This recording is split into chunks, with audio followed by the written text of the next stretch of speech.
My name's Liz Osterhus, and I started the program in 2016 because I had an 8-year-old daughter at the time, and she wanted to be president of the United States. And I wanted her to keep that energy going and to keep the spirit alive that she can, in fact, be president of the United States.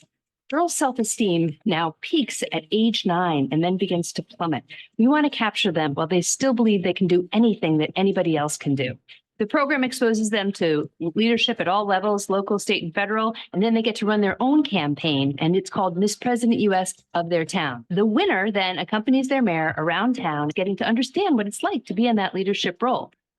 Miss President has filled a niche that is very, very important. We need to be having more women involved in politics, and this is a great foundation building skill. The thing that is amazing about Ms. President is that Liz is creating leaders from little girls. I've learned so much. Being in a campaign gives you real life experience, and it's really important to be comfortable with it and confident in your speaking. It's an amazing program. It teaches young women about leadership skills and how they can become their own person. Library's role in our democracy is to be a place for civic engagement and education of an informed public. The program and work of Miss President fits in so well with our mission. Last year, 2019, I won as Miss President US of my town. Miss President US taught me how to come up with ideas. It taught me how to strategize, which is something that I've used since then in pretty much every class in middle school. So you have the younger girls that are 4th to 8th grade, then you have the mentors that are 9th to 12th, and they're asking them questions and they're engaging them. And you see the girls open up and are thrilled to be paid attention to by these older girls. It's teaching younger girls how to be confident, and I wish that I had that because I remember being really scared and shy. I wanted to help and mentor girls and help them gain self-esteem in becoming greater people in this world, make an impact. I'm a huge supporter of it. It really just opens up a whole new world for these girls, invokes passion within them that is rare. We're trying to reach every single girl of every single background. This year, 40% of our girls receive a full scholarship. This is thanks to the generosity of the Fairfield County Community Foundation, as well as other individual and public and private grant sources. We want to touch the lives not only of our own communities, but our communities beyond. And we want to give every girl a chance to know that she too can be a future female leader.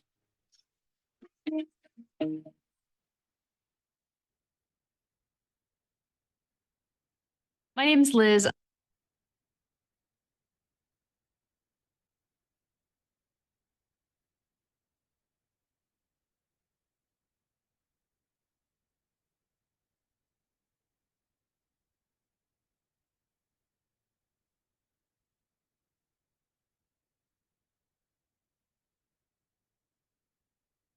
Welcome to the 2024 Miss President US campaign and election. Thank you for joining us to celebrate the culmination of this year's Miss President US program. Let's take a moment to look around, not only at this beautiful playhouse, but also at the community that surrounds us. What's happening here today is pretty special, and we thank you for committing the time to be a part of this program and the Miss President US family. I am Maggie Fluette, and I've been part of this program since its inception. I became Miss President US Ridgefield, and in the following years have been a mentor for the program.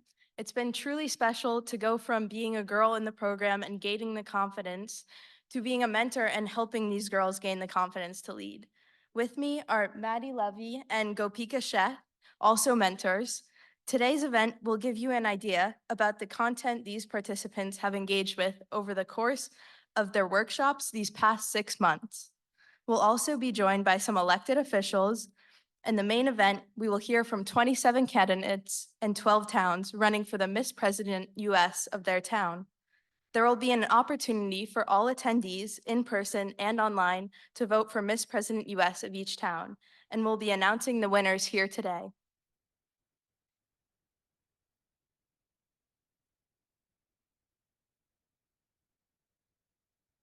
A big shout out and thank you to our fabulous volunteers who run the chapter workshops, engage great speakers, drive the girls to sessions, and handle the multitude of logistics that go into both running an event like this, as well as running the program. Of course, none of this happens without great leadership. The advisory boards ensure we are keeping focused on our mission and step in at every turn to assist in our growth. If you are on any of the chapter advisory boards, please stand so we may thank you.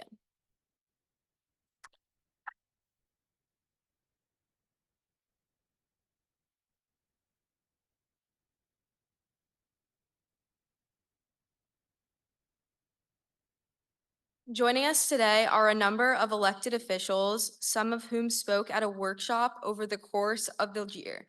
We'd like to start by welcoming CT State Senators Julie Kushner and Cece Marr and State Representative Amy Berger-Gavallo, who spent time with our group during its recent trip to the Capitol. All three spoke at meetings this year, and the girls learned so much about what being a state senator and a state legislator entails. Many of the elected officials you see here today have also met with us during the course of the year, and we are so grateful for their service to our state.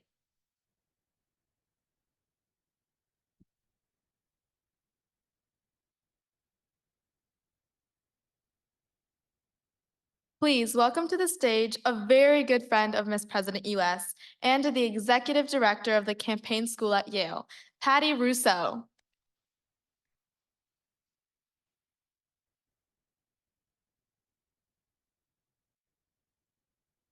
Patricia Russo is a nationally respected leader focused on improving the quality of life for women in the United States and the world. For over 30 years, she has held numerous leadership positions in public, private, and nonprofit organizations centered on women's rights. She has held leadership positions on federal, state, and local political campaigns. Ms. Russo serves as executive director of the campaign school at Yale University, a nonpartisan, issue-neutral political campaign training program for women interested in running for office, as well as for women interested in campaign management. Open to all, its mission is to increase the number of women in the political pipeline. Based at Yale Law School, it is is a leading program attracting women from the United States and internationally. In addition to its premier 5-day campaign training program, the school offers 1-day training programs all throughout the year. Ms. Russo holds a Bachelor of Arts degree from George Washington University and a certificate in healthcare and nonprofit management from the Yale School of Management. While an undergraduate student, Patricia served as an intern to the U.S. Congresswoman Bella Abzug, who inspires her to this day. She will guide us through these next 90 minutes. Thank you. Let's hear it for the girls. Congratulations and thank you. Thank you so much. Great to be back. I got invited back. I must have done something right. Thank you, Amanda and her talented team for inviting me back. This is a much better, more positive way to spend a Sunday than watching the news or reading the newspaper, right? Amazing girls right here. Amazing. Who have worked so hard all year to be amazing. I overheard them in the bathroom, the ladies' room, because that's where the amazing stuff happens. And they're all saying, I feel powerful today. I feel amazing today. That's what Amanda and her team has done for your daughter. So with that, Amanda, thank you. We love you. This doesn't just happen. And it does indeed take a village, doesn't it? So I'm really excited to be back. Thank you so much for all being here, cheering on our future leaders. I'm so excited because in 5 or 10 years, you're going to be coming to the campaign school at Yale. So this year's program included multiple workshops, each with a guest speaker and a helpful support from our mentors. This year, the mentors played an important facilitation role in both virtual and in-person formats. As in prior years, we featured local, state, and federal leaders. A true highlight this year was the field trip to Hartford. That's always a blast, where we left with a profound appreciation for the dedication of our public servants who diligently work on behalf of improving our towns and our cities. They all are welcomed by our group so warmly. And so many are here. Thank you so much for standing tall with us with Ms. President. And so many of them are my grads, so you're welcome. Ms. President has been fortunate to have the support of many local organizations, foundations, and businesses. We welcome Cohen and Wolf as the title sponsor of this event. Look at the slides are working. And the Fairfield County Bank and Eversource as gold sponsors of our event. And Compass Real Estate, Langberg Orthodontists, and Mercedes-Benz as silver sponsors. Please thank them the next time you see them. Thank you so much. To start us off and remind us that we are all here in support of representational democracy, please welcome to the stage Georgia Ross, Ms. President, U.S. Ridgefield, and current sixth grader at sixth grader at East Ridge Middle School. Georgia won last year, and she and her Vice President, Charlotte Turco, spent the year giving speeches at various events in Ridgefield. Veterans Day, the 9/11 ceremony, Ridgefield Men's Club, Daughters of the American Revolution, and representing Ms. President U.S. at street fairs and magazine articles. She is here today to sing My Country 'Tis of Thee. Georgia.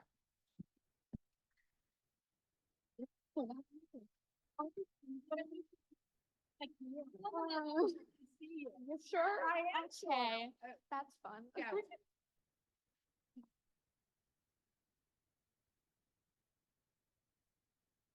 My country 'tis of thee, sweet land of liberty. Of thee I sing, land where my fathers died, land of the Pilgrim's pride. From every mountainside, let freedom ring. Thank you so much.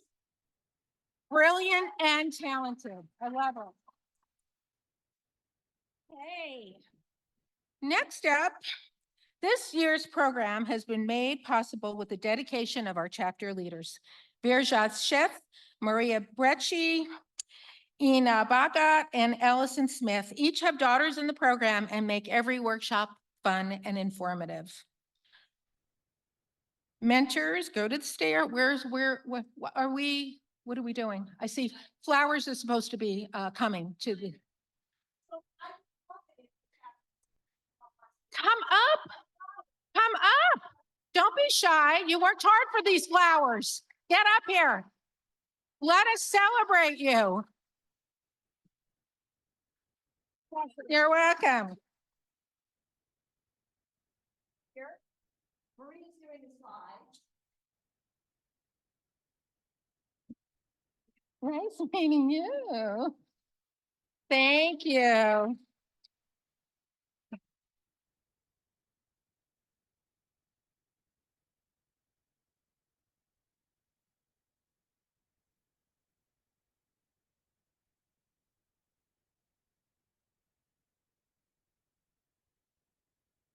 Oh, Jess. Mentors, our mentor awards. Are we doing that next? We're doing the founders next, and where might they be on the script? I won't be coming back next year. I know. Yes, somehow we flipped them. Okay, so actually let's do the founder. Liz, you're gonna come on up. It's just flipped. Okay. Yeah. Liz is gonna come on up. You can use that mic or this mic. Either side. You go get the awards. Yep. Okay. And we're calling to the stage Rudy Marconi. Hey, come on down. Rudy Marconi. Oh, is Tony here? Oh, and I didn't see Tony. Kim Healy is coming up And Tony, she's not, she's gonna get her calendar program. Oh dear. Okay, great. Okay, well, I'm over here. Should I go over there? No, come over. Okay, I get Come my over. very own Come, mic. Come. My very own section of the stage. Okay, so this is very exciting. So Miss President, the idea for Miss President formed back in November of 2016. And the only way this program can be possible is if we have the support of the first selectman or the mayor of the town, because you all know what happens here. The girl who wins gets to be recognized by that first selectman or mayor and have those opportunities to be part of talking events and speaking events and really learn what it's like to be a leader firsthand. Rudy Marconi was the very first person I got in touch with when I wanted to start this program because it can't happen without his support. And not only did he say yes, he said yes and he gave me ideas for who else should be involved. And he got out his phone and he said, Liz, I need you to meet with me at town hall. Okay, this looks like, are you free this date? And that's what he did right out of the gate. And then he had all these brilliant ideas for who should be on our board. And some of them are still on our board today. Anyway, Rudy Marconi, I cannot thank you enough for how you have inspired and kept this program going. Thank you.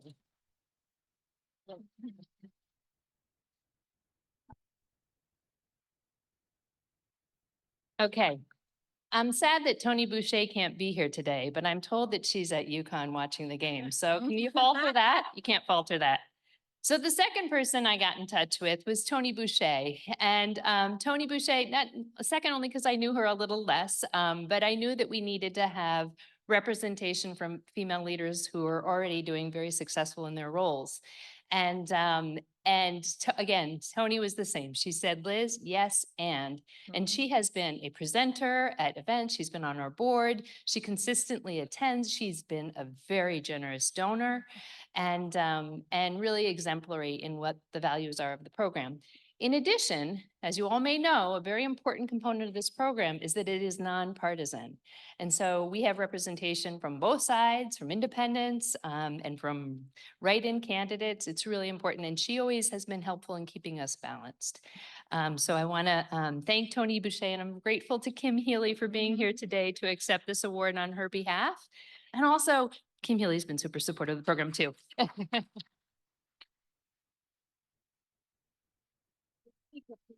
She would speak if she were here. All right, thank you. Thank you. Congratulations. All right, our mentors. Is that where I am, Amanda? Our mentors? Okay.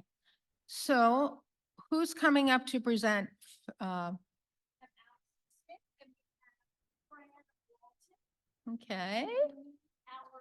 All of the mentors are up on stage. All the mentors that are here today. Okay.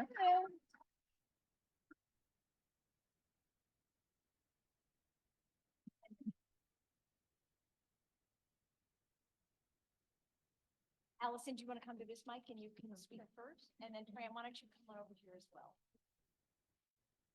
Hello, everyone. I just wanted to say thank you to everyone, especially all of the mentors. They do a lot of work to make this program work, almost more than some of the leaders in a lot of times. So I wanted to also let everyone know that we have scholarship programs that are from very generous folks in the community. One is the Miss President Scholarship that this year went to Savannah Joseph, who's not able to be here tonight, but has been a rock star. You actually saw her as like a little middle school kid, and now she's graduating. So she's the first one. And then the second scholarship that I wanted to give is to Maddie Levy. And I just wanted to say that she has been a rock of our program in Wilton, the Westport chapter. Every participant knows her. Every participant has relied upon her. And it really would not have been the program without her. And we're so sad to lose her, but for all the right reasons. So Maddie, this is just for you. And just a quick announcement since I have the mic, all the Wilton, Westport, Norwalk, and all of us on the outside, there's your binders. So pick them up before you leave. Thank you. And then we're going to hand out these books because actually, if I just say your name, come on over here and we'll grab these. Actually, did you get a good photo? Get in there, grab a good photo, and then come over, you need to get a book. And of course, we're all female.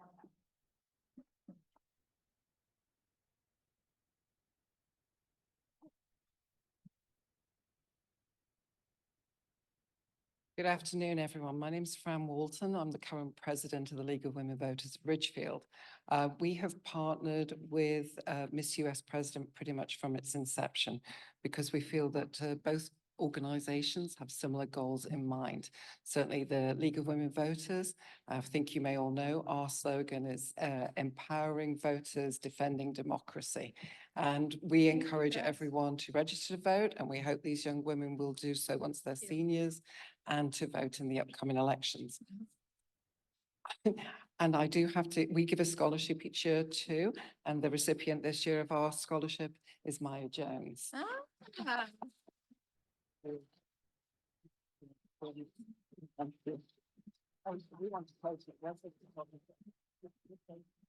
We're just waiting for a phone. Yes, absolutely. Congratulations. And thank you so much.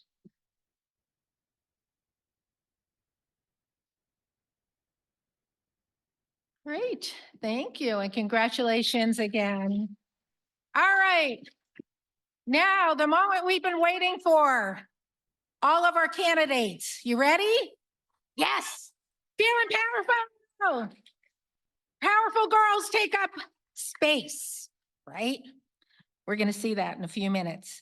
So today's election is being done by ranked choice voting. What the heck is that? With that, the video to explain what is ranked choice voting.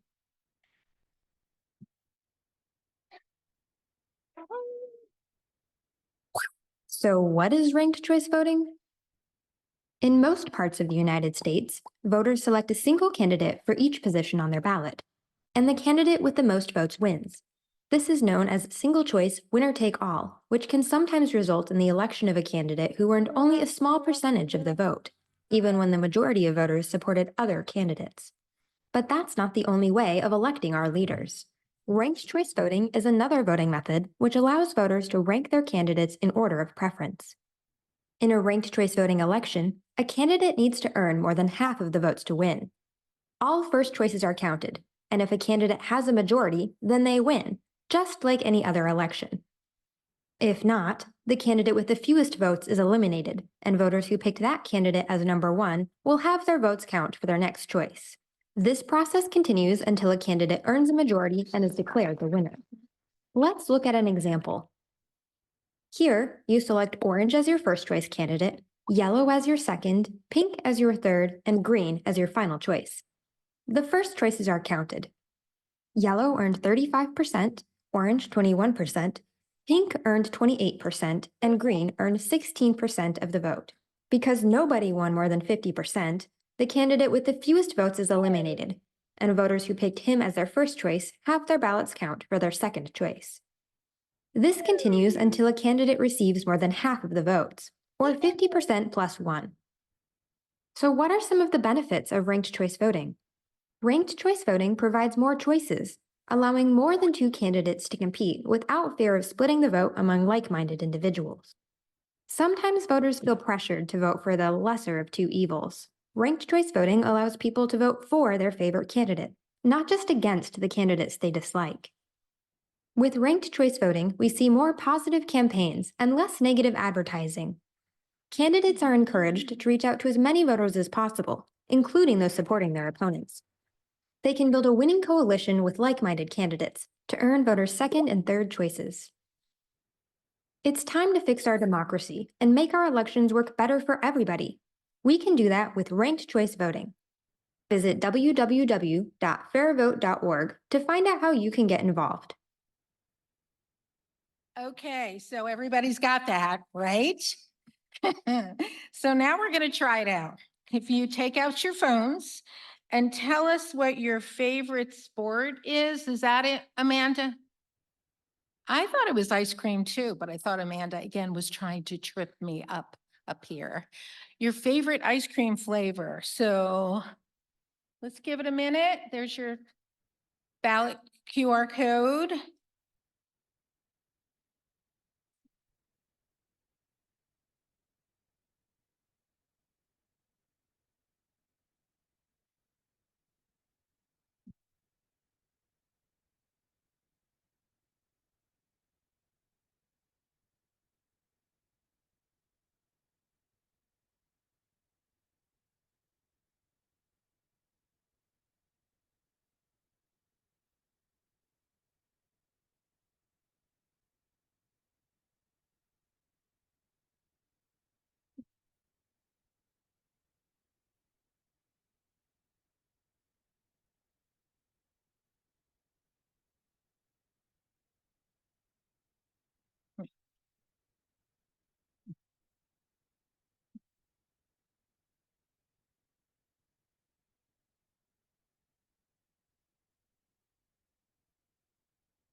Amanda, do we have a winner? I just can't wait much longer. I'm so excited. Do we have a winner? Whoa, cookies and cream. All right.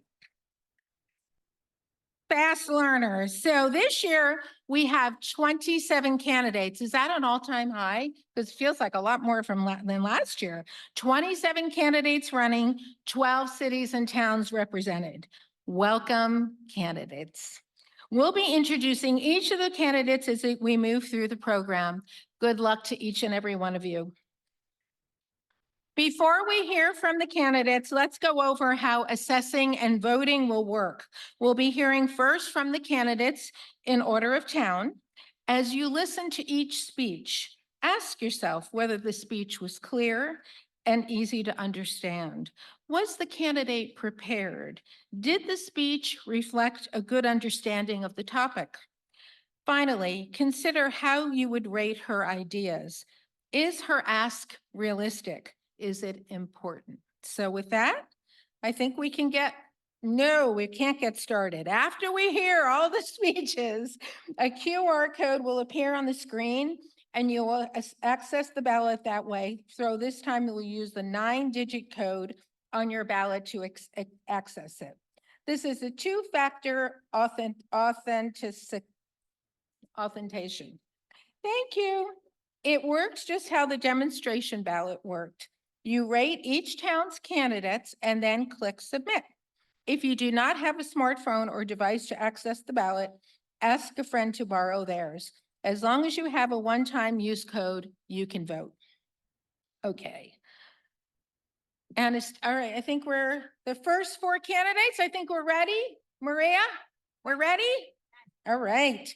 The first 4 candidates are running for Ms. President USA Danbury. Let's welcome to the podium, Anastasia.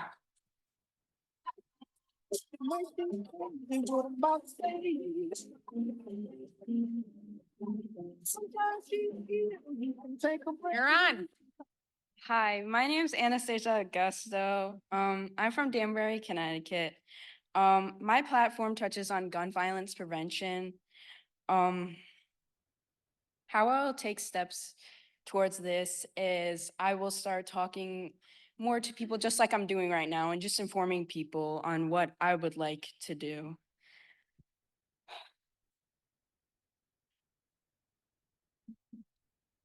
So pistol permits in Connecticut is in order to have a permit, you need to be at least 21 years old and no prior felonies. You have to pay $70 in order to get the permit, and you have to renew it every 5 years. If you're mentally unstable, such as you were admitted into a mental institution or were found not guilty because of reason of insanity,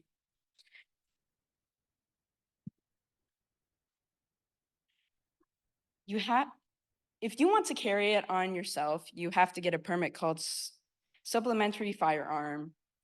If during the time you have a permit, it can be revoked if you commit a crime. 7 members will review your appeal and they will pick who they want to approve. Though I would like to change this, I feel like Connecticut has the stricter laws for guns in all the United States, and I feel like it's great, but in future we should change it to make it safer. Age has something to do with maturity. For males, it is 30 years old that your brain fully develops. For females, it's 22 years of age. But as I mentioned before, you are 21 if you want to get a permit. So our brains aren't fully developed by 21. So we cannot make rational decisions, which I feel we should at least update the age for us to be fully developed. We should also be screened for mental illnesses. Even if we haven't been sent to a mental institution, we should still be checked. mental illness should be screened also by a professional and someone that is bonded.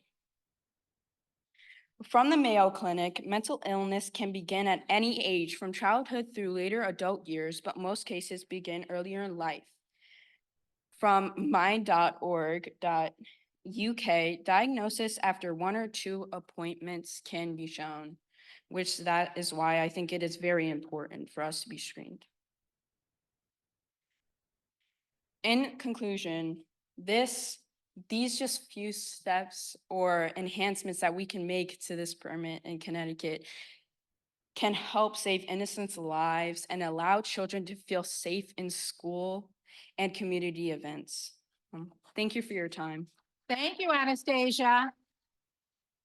Next up, our next candidate from Danbury is Isa with her Vice President Brooke and her campaign manager Anaya.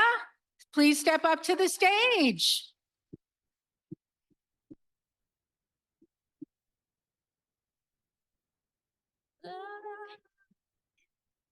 Hi, my name is Isa Latif. I'm running for president of this campaign.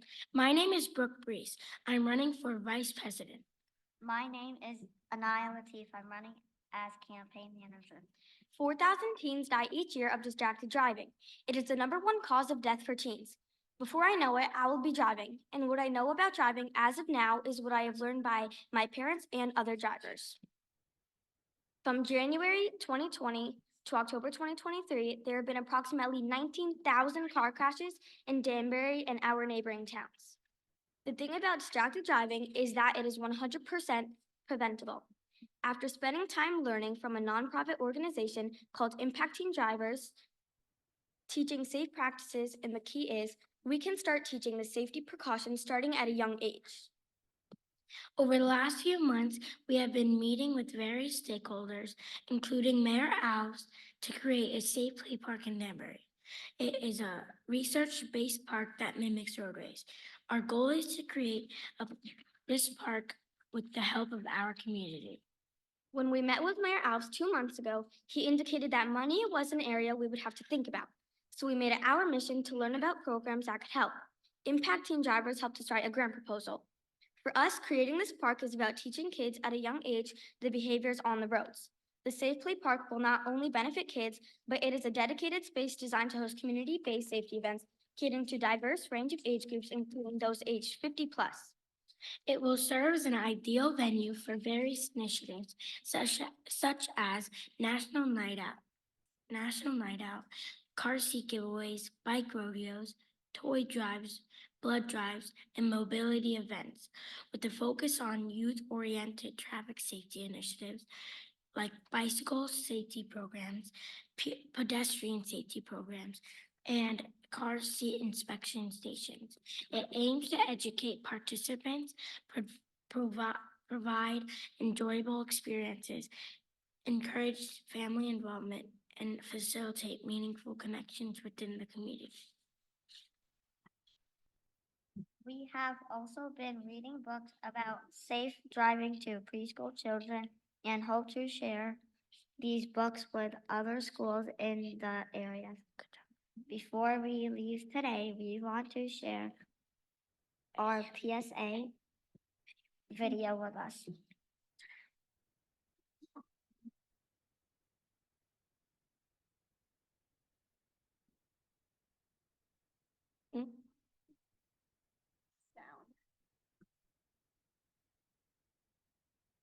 Oh, you're saying?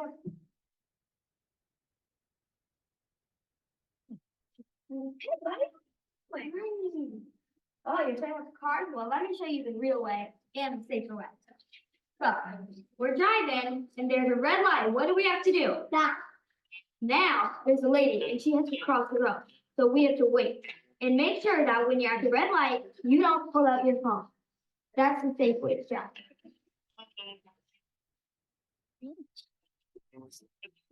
So remember, when you vote today, vote for a safer community with us. Thank you. Thank you. Thank you, Isa, Brooke, and Anaya. Thank you so much. Our next group of Danbury candidates, Saray, And her campaign manager, Yerilyn. Step up, come up to the stage, please.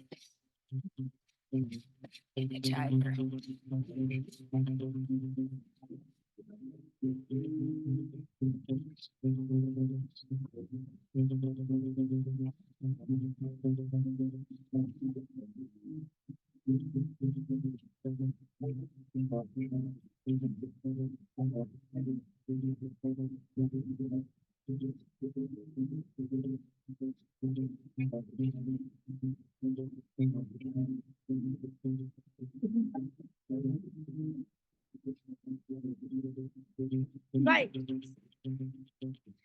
Hello, ladies and gentlemen. My name is Valentina Vela and I'm running for president. My name is Brianna Ortega and I'm running for vice president. Together, we believe we can make a difference by raising awareness for human trafficking. We can make a difference by raising awareness for human trafficking. We believe this matters because 94% of those affected by human trafficking are female, 40% are Black, and 24% are Latinas. That is 64 of Black, Indigenous people of color. These statuses can be us. We plan to meet with the Danbury Mayor's Advisory Committee of Education and then the mayor expressing our plan to implement mandatory assemblies on human trafficking in middle schools and high schools in Danbury, Connecticut. These assemblies include a partnership with the Center for Empowerment Education, Youth Education Program. This age-appropriate prevention program offers an education to prevent a child from developing, an exposure to becoming a victim or perpetrator. Bringing awareness of human trafficking to middle schools and high schools in Danbury, Connecticut will help the youth understand human trafficking and be more aware of their surroundings and be more likely to report human trafficking. If elected, we will be the voice of our peers and shed light on the youth pandemic, which is human trafficking. Vote for us and we will work hard to lead the way in raising awareness for human trafficking in the Danbury area. Si se puede, we can do it. Thank you. Are we moving on to Ridgefield, Amanda? Yes?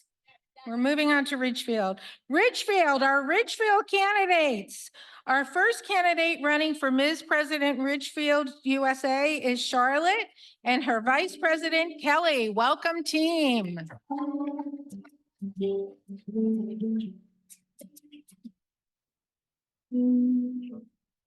Good morning. My name is Kelly Fitzpatrick, and I am running for Vice President of Ridgefield with Charlotte Chambers. Our platform is mental health education in schools. It is now my privilege to welcome Charlotte Chambers to the stage.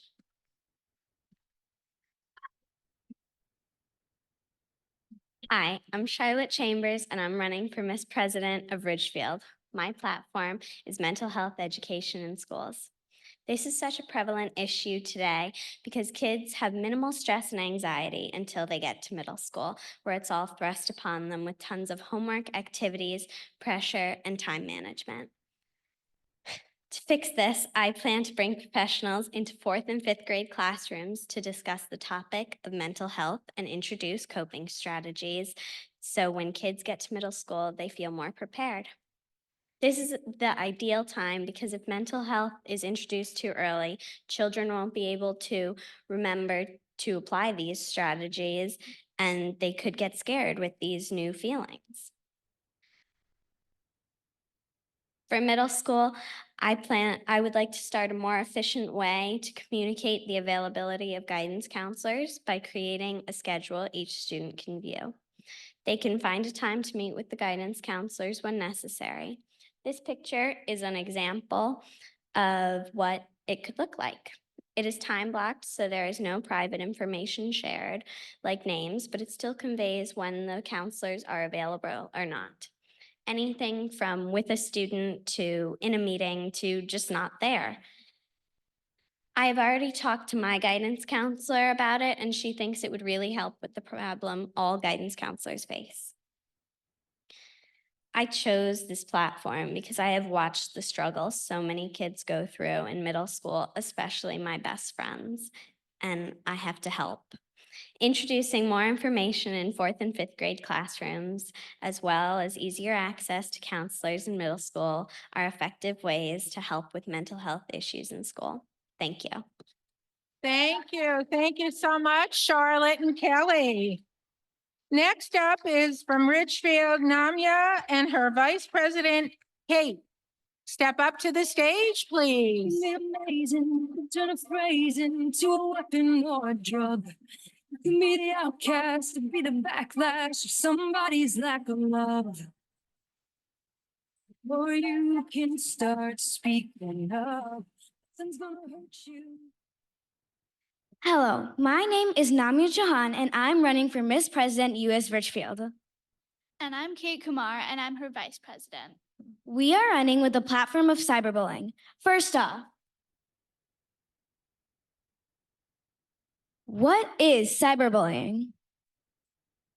Cyberbullying is the act of electronically posting mean-spirited messages about another person, which is often done anonymously. One key difference with cyberbullying is that children are more likely to get cyberbullied than in person. With cyberbullies, they are online, so they can easily hide their identity or fake it. Because of factors like this, cyberbullying has been slowly increasing over the years.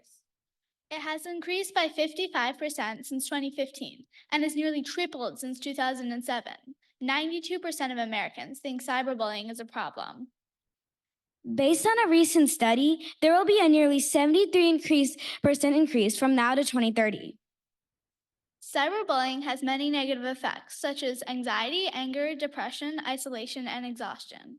These things may lead children to not want to go to school, have worse grades, and have them lose concentration. Did you know your children are more likely to be subject to this? The U.S. has the 3rd highest cyberbullying rate in the world. This is our issue. This could be your issue. Now, the million-dollar question. What can we do about it? Introducing We Belong.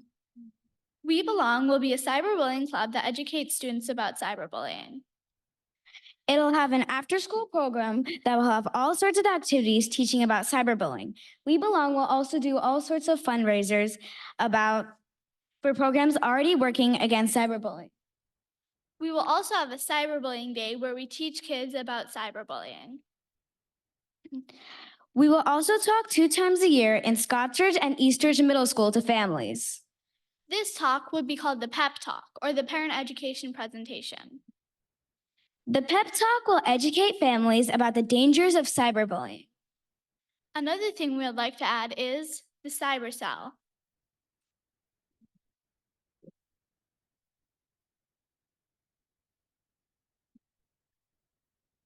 The Cyber Cell will be a safe place for kids to talk about their feelings. Kids can also anonymously talk to counselors at school, and they can also call on the website. There will be a place on the website where kids can anonymously report cyberbullying. Whoa. Give us a second.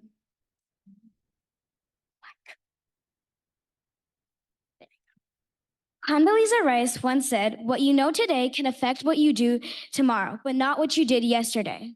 If we know that this is a problem and we do nothing, we can't change the past. We can't change the fact that these children are victims of these horrible acts. And if we don't do something now, we will end up forgetting it. We need to take action now. After all,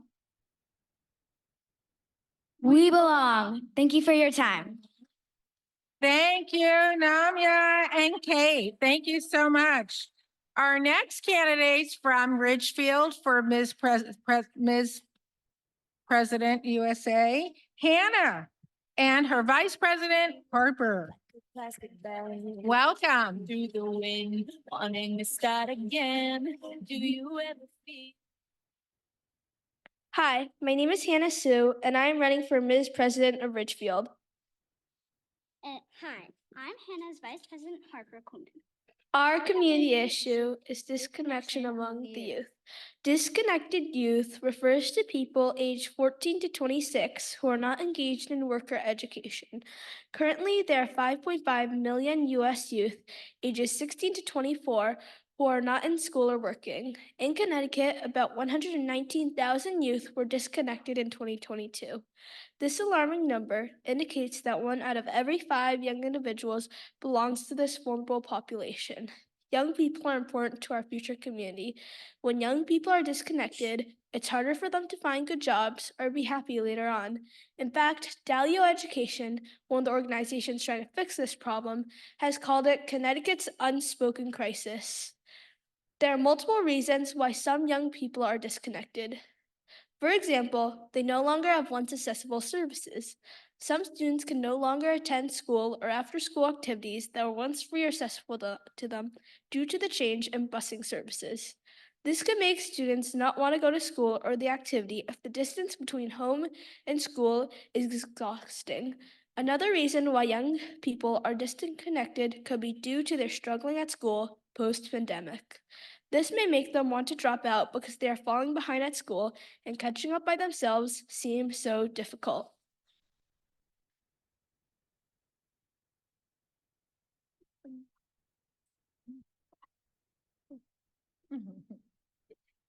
This is an important issue that we need to address now. It impacts youth from all towns. It is costing CT over $4 million annually. Also, 1 in 3 high schools are at risk of not graduating, and that could be someone you know. There are ways we can help. First, we can identify at-risk youths through the help of school counselors. We can also petition to make once free services free again for easy access, advocate to establish more clubs, and advocate collaborations to help at-risk youth. Thank you for your time, and please vote for Hannah and Harper. Thank you so much, Hannah and Harper. Next up, let's welcome to the stage Mariella and her Vice President Lauren. Ridgefield, right? Ridgefield, candidate for Ridgefield, coming. We're up here, excellent. You can see she's a beautiful girl. She's a beautiful girl. Everything. Hi, I'm Mariela Moscos, and I'm running for president. My platform is bullying, and I chose bullying because I felt it before, and it doesn't feel good. Hey, I'm Lauren Sanders, your future vice president.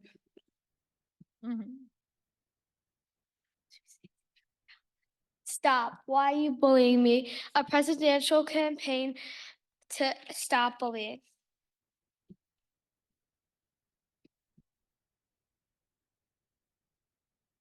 I'm Mariela Moscos. An introduction on your future president.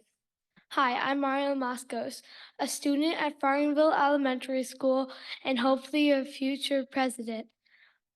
My hobbies are reading, writing, historical fiction, and singing.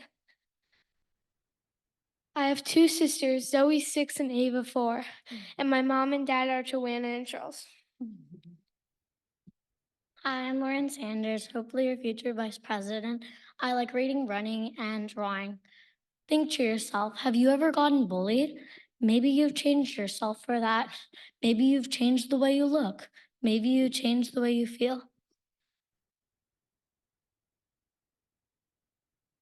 The problem. Bullying can happen from the school bus to the cafeteria and even after the school day with cyberbullying. Over 13 million American kids will be bullied this year, making it the most common form of violence. And this can start from 2nd grade through to college. Bullying is when peers intentionally use verbal, physical, and psychological ways to torment someone else. This could cause depression, anxiety, lower academic achievement, and dropping out of school. How we solve the problem? Our 3-point plan to end bullying. The first step of this would engage with the aggressor. What we would do is to help the people who are bullying to figure out why they are doing it and to help them stop. We would provide mental health resources and a helpline for them to take their first steps. By engaging with the bullies, we would learn why they do it so we can help prevent them from this happening again. Step number 2 would be to unify the victims. Create a community for those who are getting bullied to find strength in each other and stand up to their tormentors. By survivors unifying, they're saying we won't tolerate bullying any longer.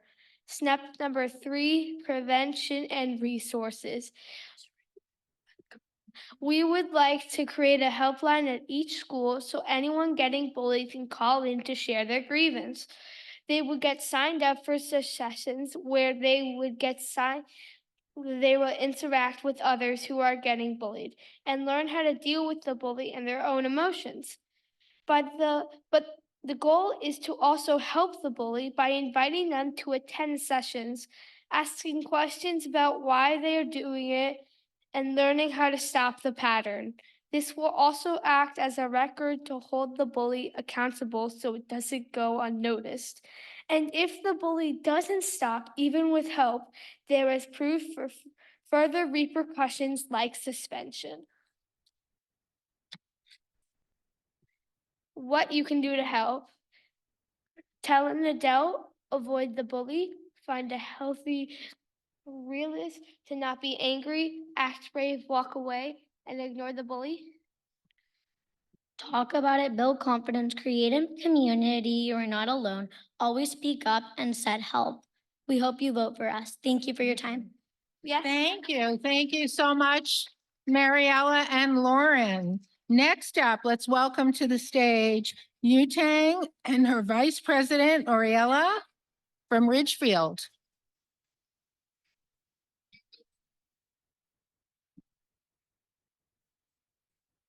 This is for all you girls about 13. Hi, my name is Yutang Su, and my campaign is about animal cruelty.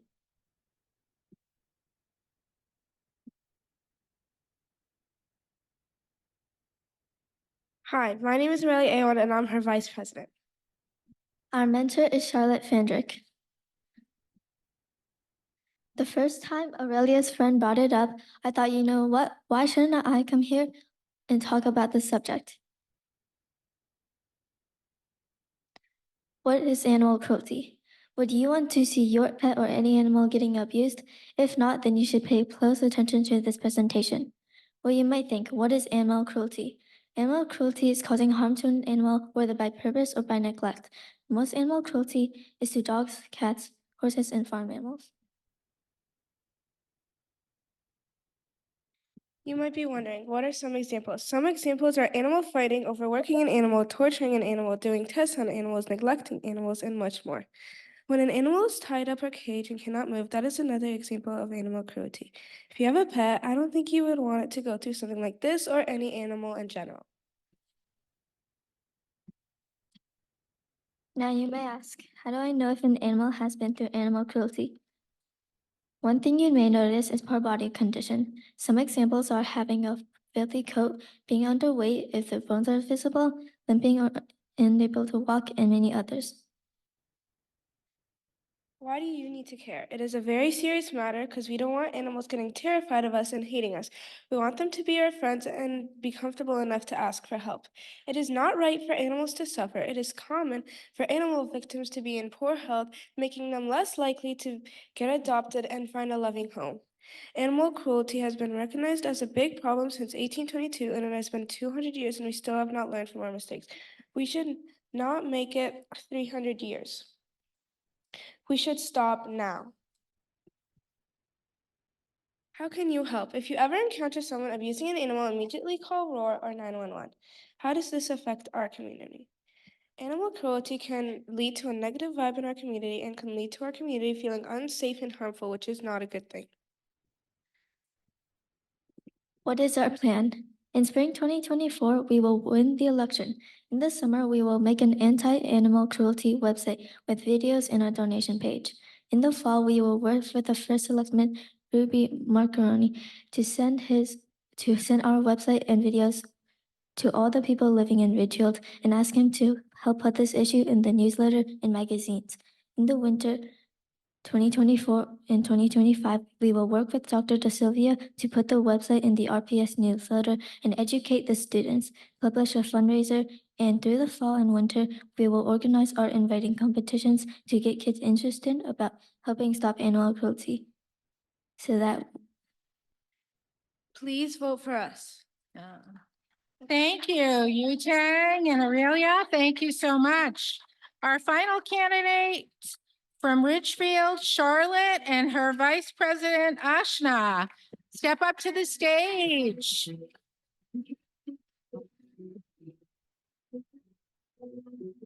They said, change your clothes. She said, no, I won't. They said, comb your hair. She said, some kids don't.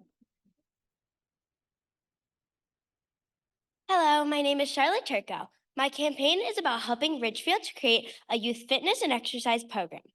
I personally do cross country at Eastridge Middle School in the fall, and I'm also doing a track program for the spring. I also enjoy skiing, dancing, swimming, and so many other fun sports. This is my team. Over here is my Vice President, Ashna, and my campaign manager, Matilda. You'll be hearing from both of them later in the presentation. What do we want to do? We want to help younger kids in elementary and middle school find a sport that they're really passionate in and also teach them how to exercise and work out properly. What are our goals? Well, our first goal is to get kids across Connecticut involved in sports activities and learn how to exercise properly, because exercising properly and daily is very important for everyone. We want to raise money for our program so we can do even more for kids. And finally, we want to get more kids involved in sports they like and want to do. Why is this campaign important to us? Exercise and fitness are important for everyone. So our mission for our campaign is to teach kids to learn how to exercise good and learn how to, We also want kids to have the option to try a sport and see if they like it, so they're not stuck with the sport. Because I'm pretty sure we've all tried a sport and decided we don't like it and kind of been stuck with it. And finally, school clubs and sports can bring together friends and form new friendships. What do we envision our program looking like? We envision our program looking like a place where kids can find a sport that they want to do, learn how to exercise properly. We also want to teach them that they can find friends through sports. We want them to enjoy this program and not have it too often, so that way they can do their other youth sports while also doing our program. There are many benefits to being physically active. For example, you can improve brain health, help manage weight, reduce the risk of disease, strengthen bones and muscles, and improve your ability to do everyday activities. Our timeline. First, we will win the election. Then we will collaborate with some athletic trainers at the Ridgefield High School and start fundraisers. Step 3, we'll put up flyers, send out signups, and get volunteers to do it. Thank you so much to the Miss President organization, my amazing team, and the audience for their time and consideration. Thank you, Charlotte, Ashna, and Matilda. Thank you so much. Now we're moving on to Wilton. Is Wilton ready? Is Wilton ready? Please join me in welcoming our first candidate for U.S. President, Ms. President U.S. Alina. Alina, please step up to the stage. Yeah, I want to scream and shout.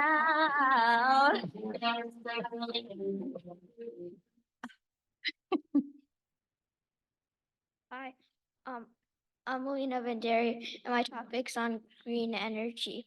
And we need more of it in Wilton because it's better for the environment and it can save you money. Because when we burn fossil fuels, that releases a greenhouse gas, which harms the planet. And also solar. But when we use solar energy, that reduces the amount of fossil fuels we burn. Also, wind energy reduces our dependence on fossil fuels. And also, geothermal energy doesn't emit the greenhouse gases that burning fossil fuels would. And now I'll tell you more about saving money. When we use solar energy, you can save up to 90% compared to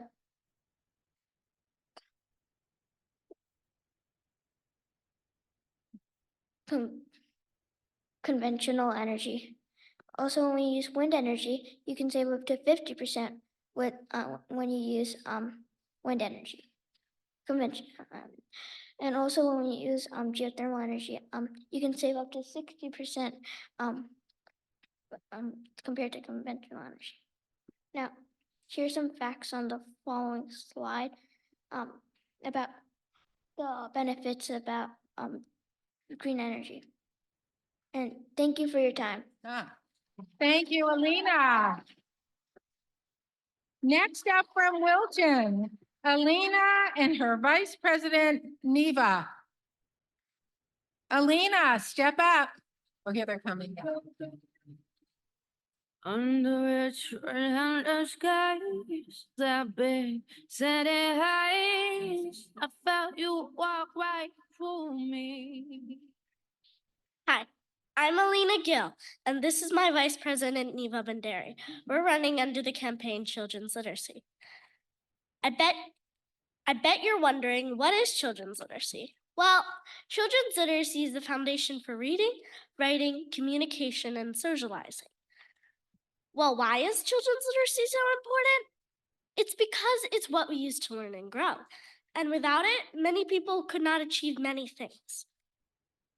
My Vice President Neva will now explain to you some reasons why we picked children's literacy as our campaign. Every child deserves a chance at their dream. No kid should struggle in school just because they have trouble with literacy. Kids should not have to worry about literacy problems. No kid should have extra stress caused by having trouble with literacy. Here's one more reason that we find really important. Kids should have access to the resources and materials that they need. First, before we can take any action, we need money. And to get Hold on. It's not meant to say money. We edited this many times, but it's supposed to say funds. It never works. Before we can take any action, we need funds. And to get funds, we can set up a fundraiser. What we did is we set up a lemonade stand, and so far we have $130. One way we can use money, one way we can use this money is set up programs to help with literacy. I also want every child to remember this quote. Some kids are smarter than you. Some kids have cooler clothes than you. Some kids are better at sports than you. It doesn't matter. Be the kid who is, you have your thing too. Be the kid who can get along. Be the kid who is generous. Be the kid who is happy for the people. Be the kid who does the right thing. Be the nice kid. Be you. Reading. To help kids with reading, with some of the money we raised, we can get different level books. This way kids can learn the skill of reading and at their own pace if they can't already. The second out of the 4 topics that literacy is writing. Writing is how we communicate when we're not together or not in person. It is also how we send and preserve messages. Writing is very important. So ways we can fix the literacy part of writing or help kids with writing is that we can hire tutors or teachers at our Wilton schools or subs that already work there can pitch in and they can help kids with their writing skills. Communication, the third out of the 4 topics. So communication is understanding, talking, and understanding others. Now, problems with literacy means problems with communication, which is very important. Ways we can do this is teachers that help with writing can also help with communication. The 4th out of the 4 topics is socializing. Socializing can be very easy for some kids and hard for others. Now, ways for the literacy problem, ways we can fix the literacy part of this is teachers can help kids socialize. Also, on the board, as you can see, we have two photos. One as kids are getting along, and the other is kids like getting bullied. Thank you for your time, and we hope where'd it go? Thank you for your time, and we hope for your support in the election. Thank you, Alina and Neva. Thank you so much. Our next candidate from Wilton for Ms. President is Muskan. Muskan, come to the stage.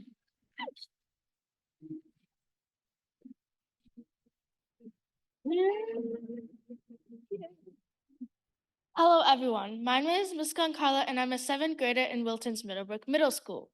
Today, I'm here to discuss the internet. It's a vast playground where we learn, connect with friends through social media, and have fun watching videos and playing games. Yet, like any other playground, it has its positives and negatives, which we must address. Personally, I've experienced firsthand of how the internet can be both a blessing and a curse. The internet helps me collecting my research and evidence for my debate. Also, I've gained many new hobbies and interests from the internet. On the other hand, I've seen friends struggle through cyberbullying, facing hurtful comments and harassment online. It's heartbreaking to see how these negative experiences can take a toll on their mental health and self-esteem. Now, let's discuss the challenges. Addiction is when you're not able to let go of social media or put your phone down. California State University reports on an estimated 10% of 33.19 million Americans that are addicted to social media compared to the average person. This stat shows that this is an issue in the area and it needs to be fixed before it can get any worse. Cyberbullying is when a person or a group of people uses an electronic device to bully another person or another group of people. This can cause harm to the other person in many ways, most of them negative. It also has many more effects and advantages to the bully than regular bullying, like being able to keep their identity a secret so they won't be caught. And there are many mental health impacts that can be affected by social media, and this can be due to addiction and cyberbullying, but it can also be due to some other reason. Finally, there's misinformation. It makes others think that something is true when it's actually not. This causes so many confusion to many people. Overall, these effects can cost you many things: sleep, academic records, the feeling of not wanting to do anything, the list goes on. We should help solve this problem and guide the youth of Wilton through the dark mazes of the internet. But how?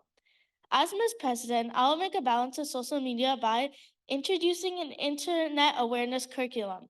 I'll focus on responsible social media uses, online safety, and digital literacy. I'll help create school-wide awareness. This can include posters, assemblies, guest speakers, addressing topics such as cyberbullying, mental health, and online privacy. And finally, I'll host peer mentoring programs where older students would mentor younger students on responsible social media uses by providing guidance on topics such as cyberbullying prevention, privacy settings, and digital etiquette. And also, it helps students talk to each other. In closing, let us unite as a community and heed to the call to action. The internet is a mixed bag. It's great for learning and chatting with friends, but sometimes seeing perfect lives online can make us feel bad about ourselves. It's important to remember that what we see isn't always a full story. Finding a balance and focusing on real-life connections can help us stay happy and healthy online. Thank you for your unwavering commitment to the well-being of our community. Thank you, Ms. Gon. Thank you so much. Our next candidate from Wilton, Alexa, and her vice president, Emily, her campaign manager, Ellie, and her communications team, Harper and Avery. What? Oh. Oh, okay. We're gonna go and then come back, see if I can handle that. Our next candidate from Wilton for Ms. President, Anaya. Anaya, please step up to the stage. Like a highway, she's the world and it's on fire. Filled with catastrophe. Hi, my name is Anaya Pinchinani, and I'm running for Miss President Wilton. I stand before you today with a profound sense of responsibility and urgency regarding a matter that affects us all deeply, school security. As we gather here, we are confronted with the solemn reality that ensuring the safety and well-being of our teachers, staff, and students within the educational environment is an imperative that can't be overstated. All children, staff, and parents should have the opportunity and right to feel safe going to school, not worrying about what could or would happen. This issue is of significant concern, exemplified by a recent incident involving a former Wilton High School student who gained unauthorized access to the premises for about 20 minutes without detection by the administration. The discovery of this breach occurred only after a student reported the incident. This event has served as a realization of the urgent need for enhancements in school security protocols. Upon learning about the incident, my brother expressed unease and anxiety as he was unaware of the intrusion at the time and apprehensive about potential risks. According to the U.S. News, in 2023 alone, there were approximately 350 shootings across the nation. These incidents led to the injury or loss of 248 individuals. Furthermore, between 2018 and 2023, there were over 1,200 shooting incidents in the United States, resulting in more than 1,000 victims. Also, according to the National Center for Education Statistics, their reports more than 20% of public schools in the United States lack a security staff present during school hours. Furthermore, a significant portion of schools lack basic security measures, such as controlled access points and surveillance cameras. If you elect me, Anaya Pinchinani, for the position of Miss President of Wilton, I pledge to undertake 3 key initiatives aimed at enhancing school security. Firstly, I will prioritize creating awareness among the school community. Many individuals may not grasp the importance of this issue, so spreading awareness is crucial. I aim to ensure that everyone understands and acknowledges the significance of school security as a priority. Secondly, I will engage with the school board to implement a unique system for student identification. This tailored approach will improve the security of our schools by making it more challenging for unauthorized individuals to gain access. I propose the implementation of AI, advanced security measures utilizing AI to safeguard school perimeters, in which facial recognition technology can be used to streamline entry processes. Camera feeds will promptly be analyzed within nanoseconds, and in an event of security breach, notifications will be expeditiously disseminated to the administration, police, and fire department. Also, bots will be deployed on social media networking platforms to identify potentially threatening content within a 25-mile radius perimeter. Notifications of such content will be promptly forwarded to both school administrations and law enforcement authorities. Thirdly, discrete centers will be strategically installed to detect any individuals carrying objects that may pose a threat to the safety of students, teachers, or staff members within the school premises. Together, through these 3 initiatives, we can fortify the safety and security of our schools, ensuring a conducive learning environment for all students and staff. Thank you for taking the time to listen to my speech, and I hope you recognize the significance of school security and the dedication I have towards this cause. I encourage you to vote for me, Anaya Pinchinani, for Miss President Wilton. Together, we can work towards ensuring the safety and well-being of our school community. Thank you, Ananya. Thank you. I'm getting the high sign from Amanda. So really, truly, 3 times the charm.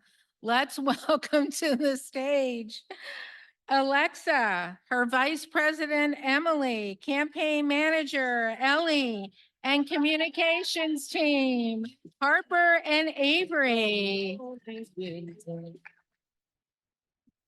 Hi, I'm Alexa Marr. I'm an 8th grader at Middlebrook Middle School in Wilton, and I'm joined today by my team, Emily Smith, Ellie Holtz, Avery Holtz, and Harper Smith. Last year, we helped put together the Get Moving Festival in Wilton, and were joined by a therapy dog at one of the stations to help students have an alternative way to assist with mental health concerns that they face, such as family and friend issues and other issues such as smoking and vaping. This inspired me to run for Miss President of Wilton to expand upon the benefits that working with therapy animals can bring for kids in Wilton. Over the past several years, Wilton has experienced rising mental health concerns.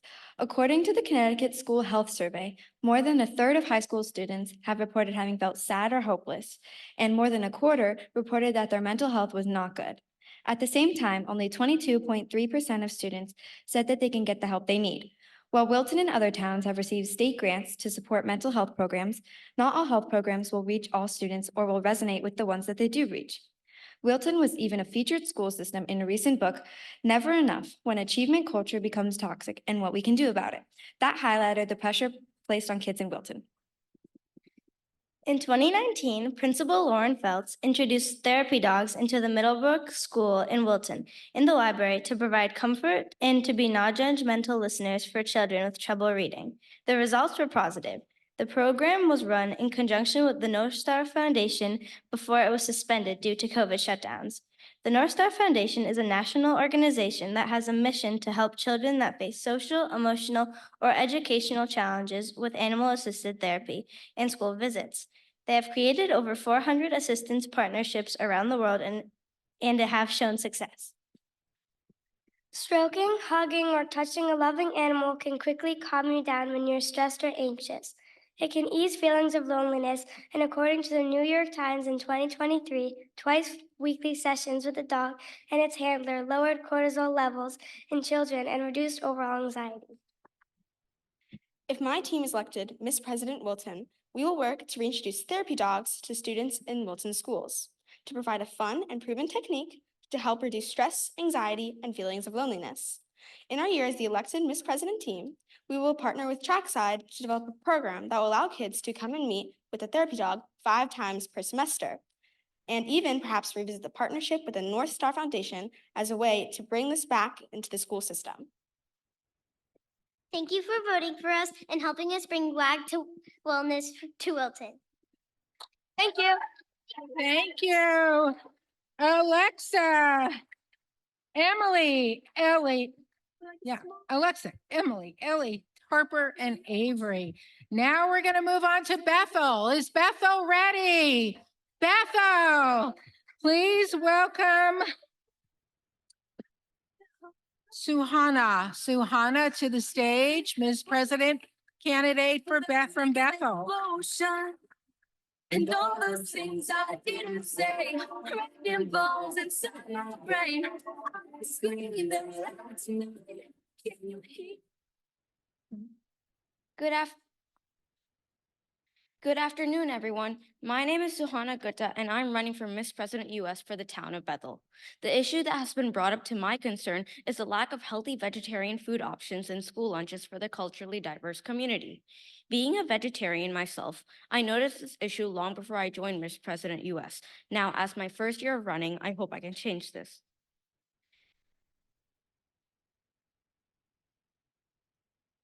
Did you know that as of 2022, 9.7 million Americans are vegetarian? That is a huge amount. It has significantly increased ever since 1994, where that number was less than 1 million. As we can see here, the percentage of vegetarians has been growing steadily since 1994. At this rate, in the next 10 years, this number should go up to 10 to 15%, which is quite a huge number. Look at this lunch menu calendar. The areas that are circled mean that those are the days where there is a vegetarian hot lunch. Out of the 20 days of school per month, only 6 of those days were a vegetarian school lunch. 6 days, that's only 1/3 of the entire school month. This is drastic. Waking up early just to pack a friendly lunch can sometimes be too much of a burden. Luckily though, schools across the country have noticed this and are working to make the culturally diverse community feel included. For example, the highlighted states are the ones that are implementing vegetarian foods. According to the AHS Needle, Lewiston Public Schools in Maine is making great efforts to serve more vegetarian options to accommodate their diverse population. This is great progress. Connecticut has done this, but not in the best way possible. Even though the schools provide vegetarian side lunch options like a PB&J or a pizza, these contain high amounts of cholesterol and fat. But by providing more nutritional options, we can have a positive effect. I have 3 ideas to fix this issue. Create a Google survey for school district families to fill out asking about their vegetarian needs. Reach out to the principal and the director of food services. Negotiate a deal with the principal about how to tackle this problem. This has already been done, and I have spoken to the director of food services to solve this issue. Incorporate a vegetarian unit into the health class curriculum. The positive outcome of these goals is that students have access to nutritional vegetarian foods, and it will lower their risk of obesity, high blood pressure, diabetes, etc. Also, it will help to include the culturally diverse student population. Please support my campaign and cast your ballot to vote for me as the Bethel Miss President US. Let's work together for healthy food, happy students, great results. Thank you. Thank you, Suhana. Thank you. Next up, the city of Bridgeport. Is the city of Bridgeport ready? Yes. Let's welcome Ula, Vice President Clara, Creative Director Emily, and speechwriter Vivian Kelly to the stage. Welcome. I can't hear what you say. Hello, my name is Ula Breen Ryan, and I'm running for Ms. President of Bridgeport, Connecticut.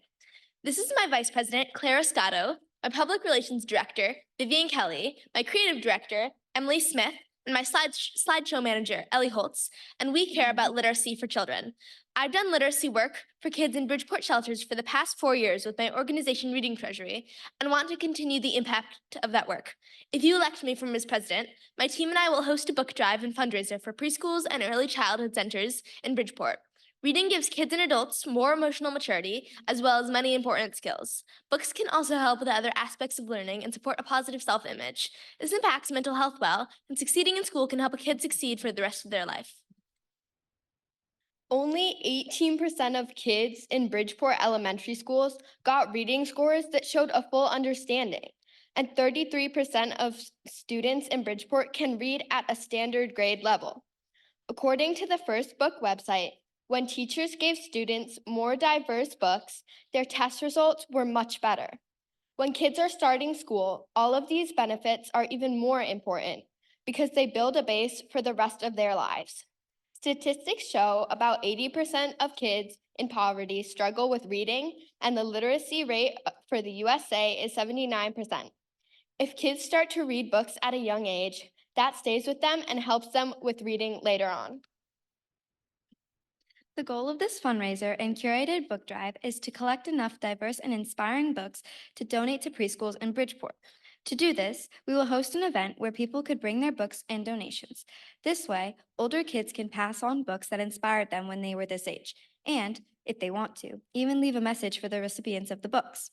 By giving kids diverse educational books at a young age, you're paving the way for their future and the future of everyone else. If we empower the next generation with literature, then they can help make the world a better place. Thank you for listening and vote for me. Thank you, Ula and team. Now we're moving on to Fairfield. Is Fairfield ready?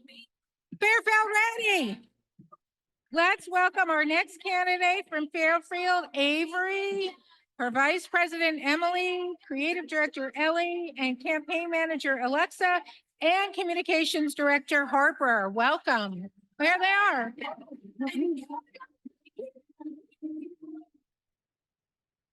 Hi, I'm Avery Holtz, and I'm a fifth grader running for Miss President US Fairfield.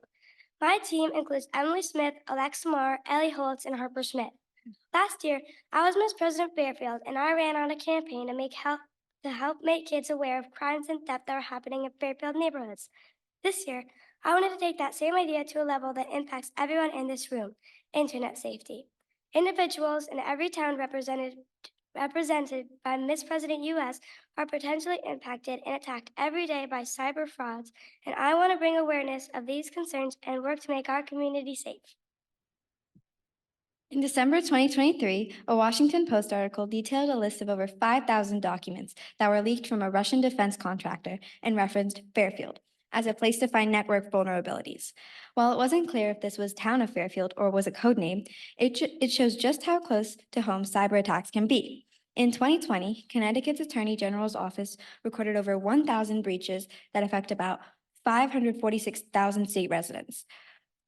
In 2023, the state published a report that said that the state has basic cybersecurity and infrastructure against malware. However, third-party vendors are still big risks. And it is these third-party vendors that ultimately can impact kids in our community and can have lasting effects. In 2023, there were over 700,000 threats detected between April and June alone, and the risks of the attacks on educational systems was 44% higher than it was in 2021. This is on top of a study that shared that 6 out of 10 children ages 8 to 12 were exposed to cyber attacks 1 in 2 children encounter cyberbullying, and 1/3 of children experience other cyber threats. If our team is elected Miss President US Fairfield, we would help kids understand some ways to keep themselves safe from cyber attacks that many adults already know or even learned as a result of being a victim. We would share what multi-factor authentication is and how to add it to social media, understand what a phishing email looks like, how to create a strong password, and how to update software on their electronic devices. These big 4 actions are where we would focus our outreach to kids.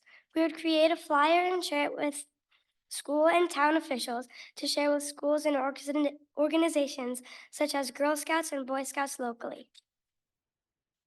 By creating awareness and easy actions, we can help avoid kids being victims of identity, financial and emotional loss, and being internet smart. Thank you. Thank you. Thank you, Avery, Emily, Ellie, Alexa, and Harper. Next from Fairfield, our next candidate, Ellie Mae Sullivan. Please step up to the stage, Ellie Mae. Welcome. There's nothing wrong with loving who you are, she said, cause he made you perfect, babe. So Hi, my name is Ellie Mae Sullivan. I want to get up here and face my nerves because I care. I care and want to support pet adoption. I love animals, anything from a fluffy puppy and a spitting cobra. I am determined to help pets in shelters. I will not give up. But why pet adoption? In the US, 20% of cats and dogs are homeless. Living on the streets, there are 9.5 million dogs and 35 million cats. Just take a second and think about that. Those animals need a better life.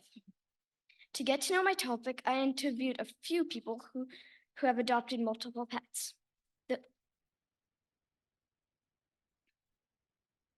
The first person I interviewed was my mom's cousin, Leah. Over the years, she has adopted 3 dogs. My number one question for her was, what were the dogs like when they first came home? According to Leah, the animals' responses were all very different. For Nala, she was adopted at 3 months. She adjusted to her new home and surroundings without any issues or challenges.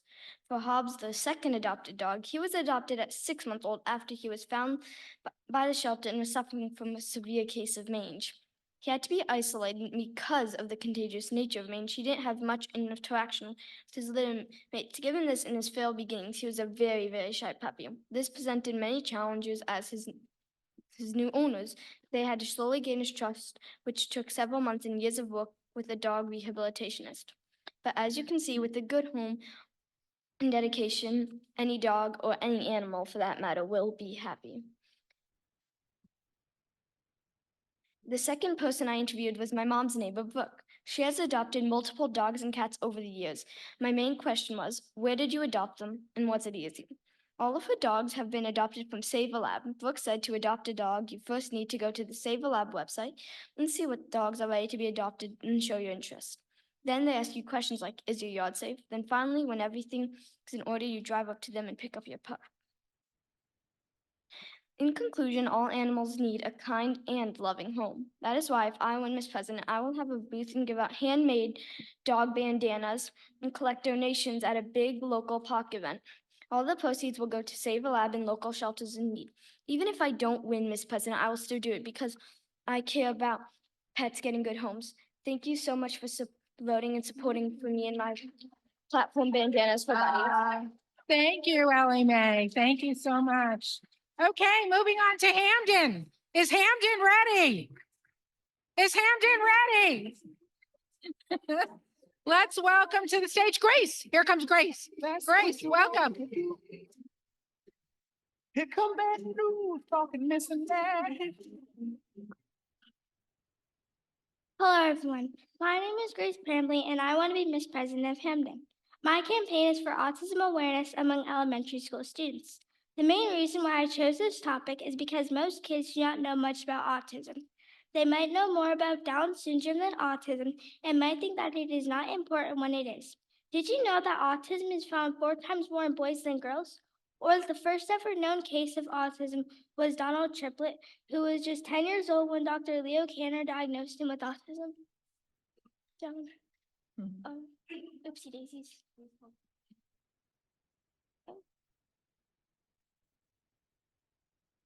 Why does this matter to me? I think autism is a thing that should be talked about more often because it is important, and I think more people should know about it.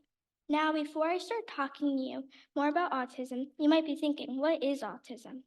Well, to put it briefly, autism is a developmental disability significantly affecting verbal and nonverbal communication and social interaction, which technically means that autism is something you are born with and cannot be cured. Some signs of autism include avoiding eye contact, repeating movements like flapping arms or rocking back and forth, and not talking or repeating phrases. Here's some graphs / representations about autism. As you can see, Down syndrome and autism have many differences, but they also have some same differences. Okay. If I were Miss President of Hamden, my goal would be to create the buddy system. The buddy system would be where every Friday, elementary school students will meet with autistic kids and talk and learn about them. This would be good because it would create awareness and they would become friends and learn about each other. Every April, which is Autism Awareness Month, autistic people could come in and read a book or talk to kids about autism, and students could also wear light blue, rainbow, or gold to promote autism awareness so more people could learn more about autism. Here are some famous people with autism. You could take a second to read.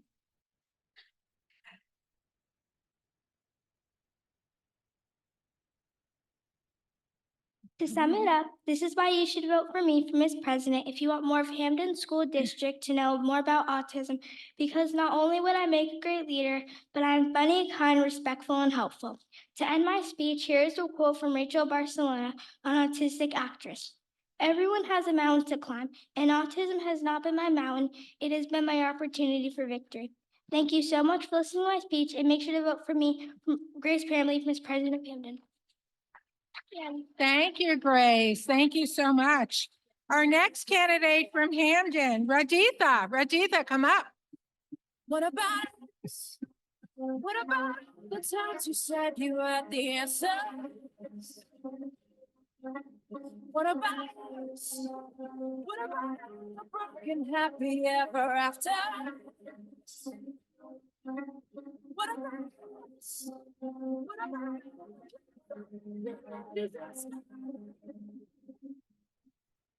what about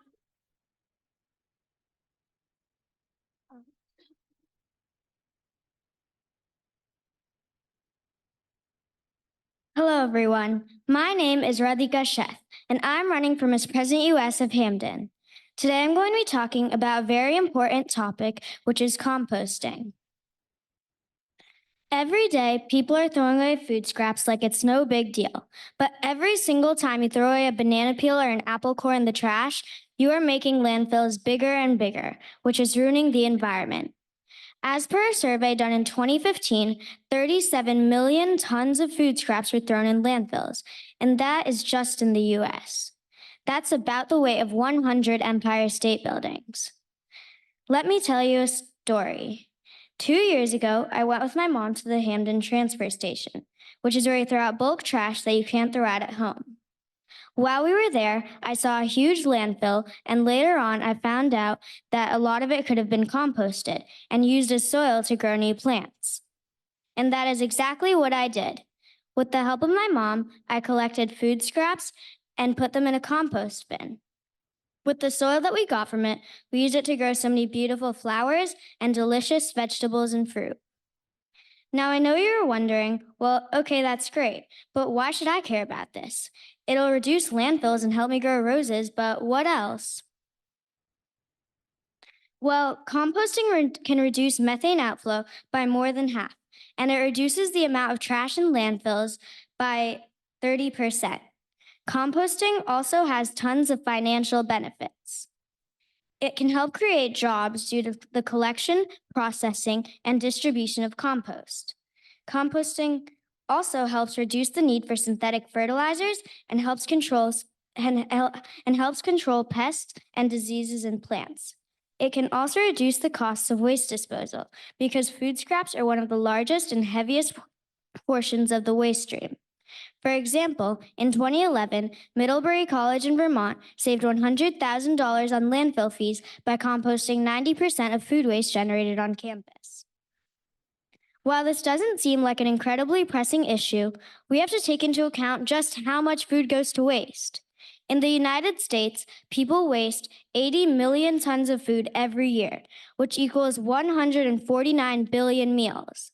They throw away over $444 billion worth of food annually, which is about $2,000 for a family of 4.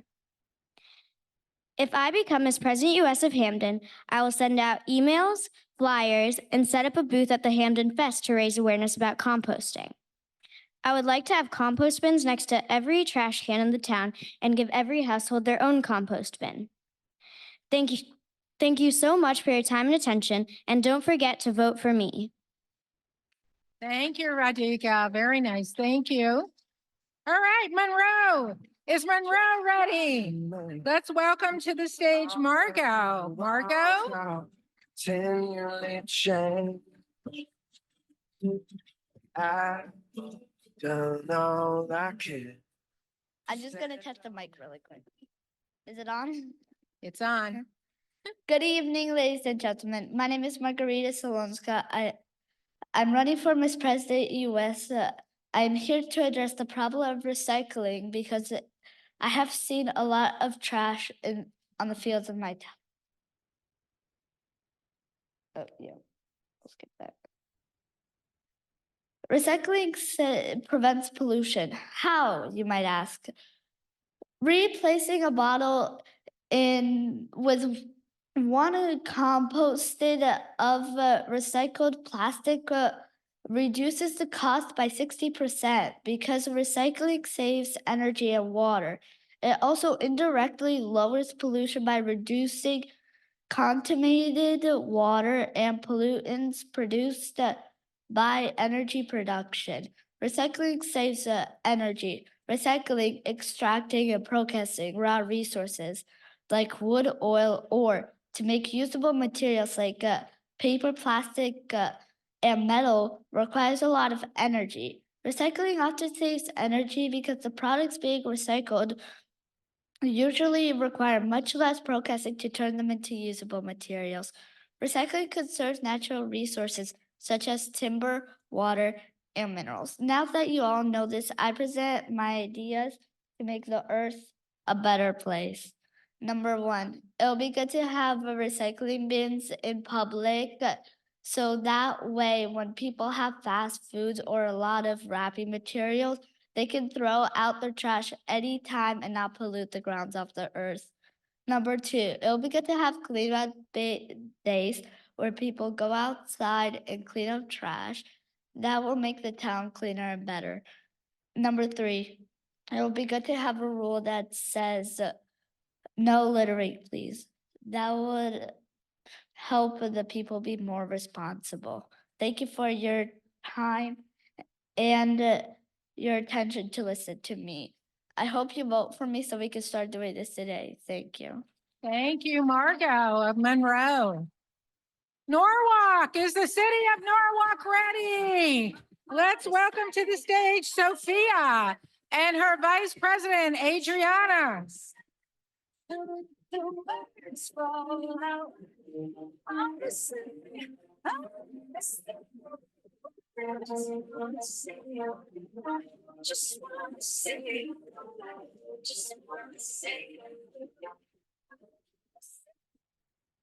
Hi, I'm President Sophia, and this is my Vice President Adriana. Hi. You're fat, you're ugly, and nobody cares about you. How would you feel if you got that in your DMs? How would you feel if your child got that in their DMs? It is not as unlikely as you might think. Over 30% of teens get cyberbullied or have been cyberbullied before. And according to the Annapolis Police Department, nearly 42% of kids have been harassed online, and 1 of 4 of them had it happen to them more than once. What is cyberbullying? Cyberbullying is a feeling of being embarrassed, harassed, humiliated, scared, or threatened by another individual in any social media or means of communication online. You might ask me, why this topic? I have always struggled with bullying my whole life, being a young woman, one who was not born in this country, and two, who, as you can see, is not like the average teenager. I have always had to hear what people had to say, but the way I look, speak, or absolutely anything I do.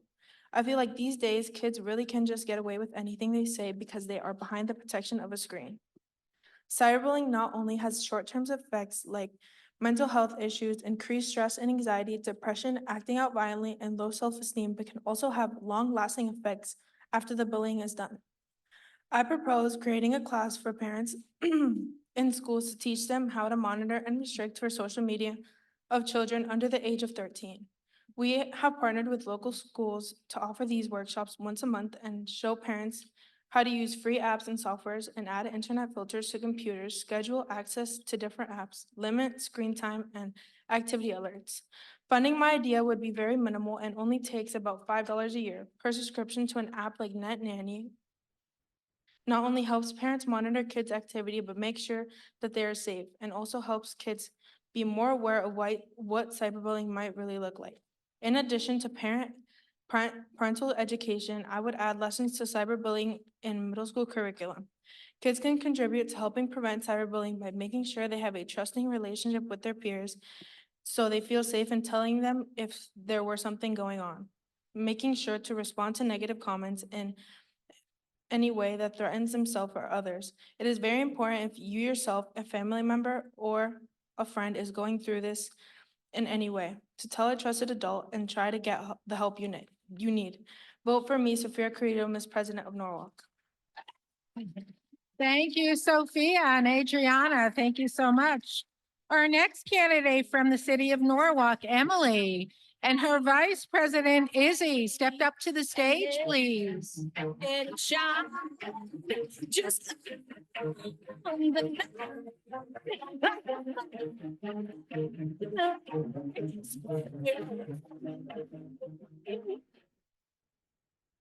Ladies and gentlemen, guests and members of the community, thank you for being here. According to the National Institute of Health, nearly 5% of children who experience child abuse and attempted suicide in the 10 years following treatment for that abuse, and more than 36% of those children have a record of repeated suicide attempts. Today, I stand before you to urge to consider our children's well-being, to protect their innocence and joy. I'm talking about the need for safe spaces of our children. I've seen kids struggle with family dynamics that put undue pressure on them to make them feel uncomfortable. Safe spaces can help. How do we provide safe spaces? If you elect me for president, I will put in a plan for safe spaces. To start, 1 to 2 times per year, students will be evaluated by taking a confidential survey in the school library to be asked if they feel safe in their homes. If they report not feeling safe but don't want to have their parents contacted for intervention, school counselors can provide safe spaces resources for the student. These resources might include an emergency hotline, apps, or websites that the student can use if they find themselves in unsafe or abusive situationships. This information also will be posted in private areas such as bathroom stalls. This will provide a discreet and important tool for those who need it. And just by offering these resources, students also will know that the school is a safe space. As your president, I will also have a regular column in the local newspaper where I will include safe space resources and will publish them on my website. This will bring visibility to the issue so that kids and adults alike can know the telltale signs of abuse or neglect or how to help.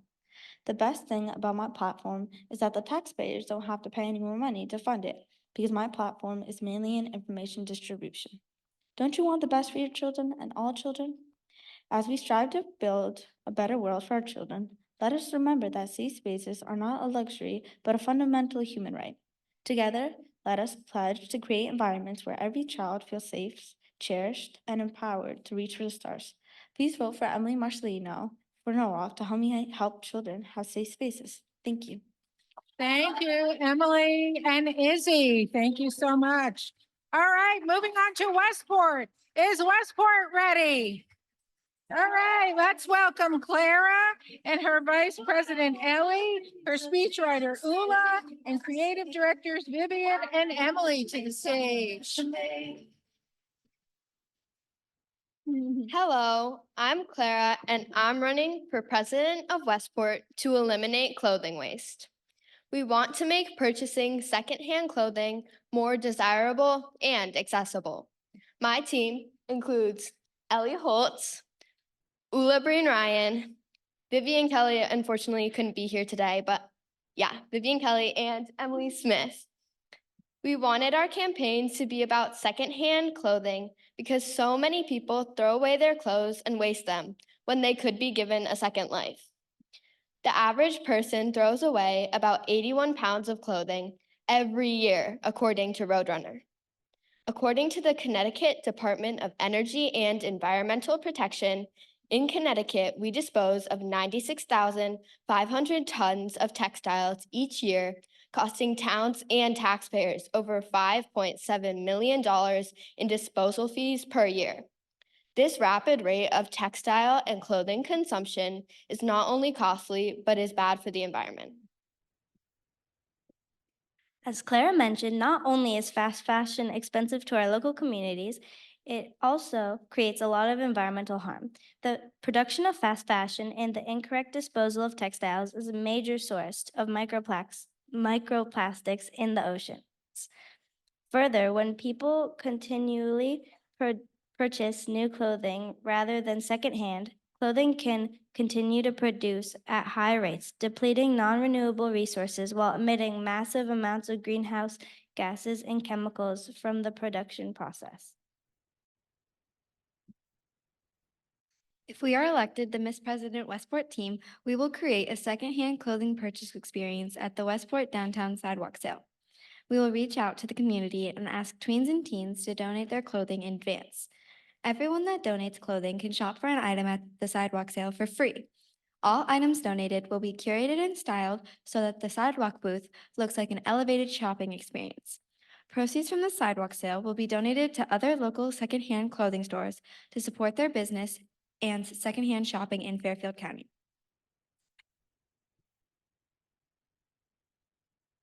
We want to raise awareness about how many clothes get thrown out or never sell. We hope to do this because it is an affordable and eco-friendly alternative to buying new clothes. This way, you can feel good about the clothes you're buying. If you vote for us, you will not only be helping the environment, but helping us towards a cleaner future. Thank you. Thank you, Clara, Ellie, Ula, and Emily.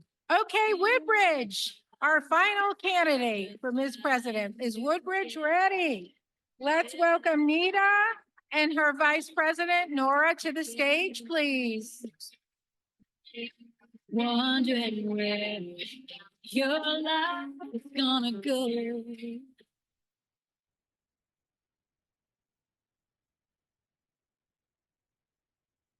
Good afternoon, everybody. I'm Nita, and this is my friend Nora Parvez. We are campaigning. We are campaigning to have feminine products in our school's elementary school bathrooms.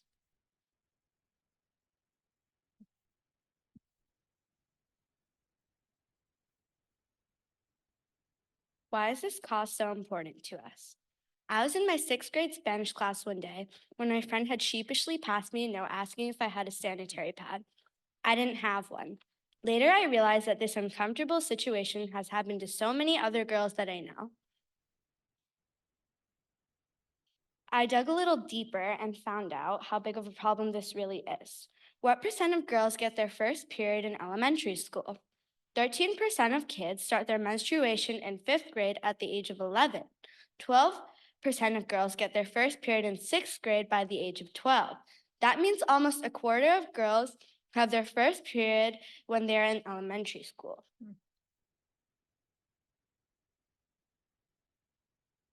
Nora and I think it's unfair that girls who get their menstrual periods in school have to be uncomfortable and ask someone else for the sanitary products that they need to keep themselves clean.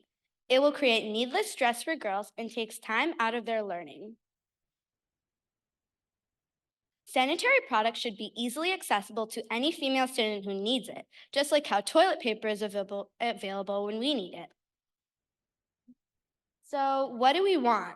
First, Nora and I would like our elementary school to have sanitary pad stations in all upper grade bathrooms. Second, we would like signs that help guide girls on how to use feminine products. Seeing these signs may make them more comfortable to talk about periods and encourage them to share tips with each other. You might be wondering, how will this help our community? Well, in the introduction, we mentioned how many girls in our school have run into this dilemma. Having the necessary products and tips will help girls get through the process. If feminine products were available in bathrooms, it would take a lot less time out of the girls' day so they can continue what they were doing in a short amount of time. This is what we envisioned. Nita and I came up and researched ideas for a better bathroom setup. Together, we organized pictures for what we were imagining. We found things like carts with feminine products. Carts will make everything more accessible and better organized than running around trying to find the products that many girls need. We also saw signs for ways to treat cramps and organize for your first period. We thought signs in bathrooms will help girls have a better understanding of what to do and feel more comfortable. We could put these signs in stalls for girls to read if they need any better guidance. When we become Miss President and Vice President of our town, we will talk to our principal about adding carts with sanitary products and signs. We will also make a presentation to our school's PTO about this and request them to fund the carts.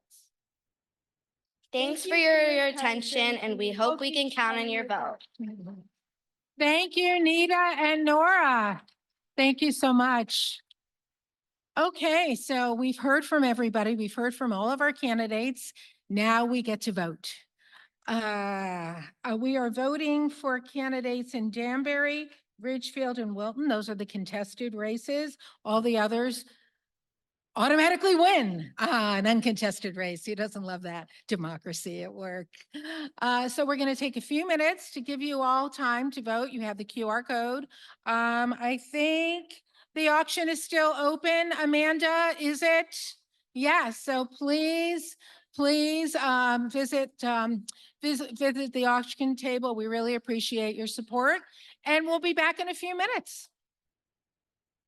Okay, we are ready to start, and we have a first selectman of Ridgefield who is ready to give his seal of approval to the next winner.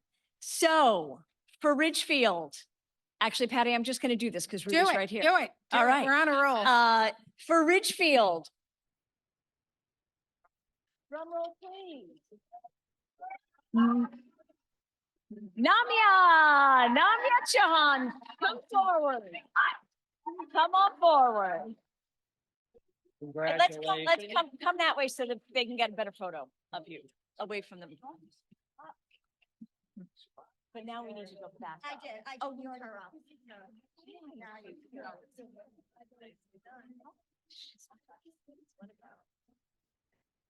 Okay. And so now we're ready for the next one, which Patty, I'm going to do you want to do the next? You can do it. Yeah, dude. All right. The next one, well, you've got I think I circled, did I circle them? Bridgeport. This is the circle. Let's trade sheets. Ah, okay. So we did Ridgefield. We did now Ridgefield. Start with Danbury. Well, no, we'll do it the way you did. Okay, Bridgeport. And No, we'll do Bethel first. you do it. Okay. I can't even read it. It's complicated because they're not alphabetical, but we want to do them alphabetical. So Bridgeport is next, and we know that Ula. I know we're not going to do them alphabetical. Ula Breen. Oh, because which way is this now? Oh, back it up. Spoiler alert. We're going to Bethel. This is crazy because we put him in order in the election in the ballot by the contested and then the uncontested. And then, so we're just going to go by how it comes up on the screen. So Bethel, this is exciting. I bet you didn't know it was Suhana. And an elected official for give Suhana You both can. Doesn't matter. Doesn't matter. Okay. And we'll get a good picture. Congratulations. So next. Well, we'll get that picture. Sorry, Liz. I did it in the wrong order. Now we're Bridgeport. Okay. Oh, I got it. All right, and Bridgeport. Now it's a shocker too. Ula, Cece, come on back.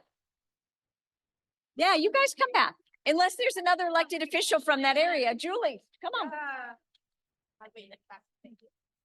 Get with her team. Just stay up here because, you know, you're going to be doing it. All right, here. All right, get together with the team. Oh, no, here, between us. There you go. Congratulations, Bridgeport.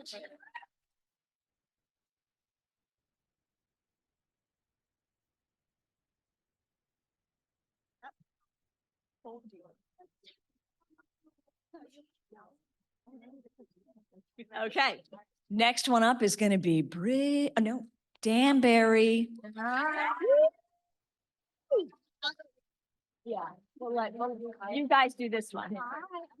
Her mom. Oh. You get in there too.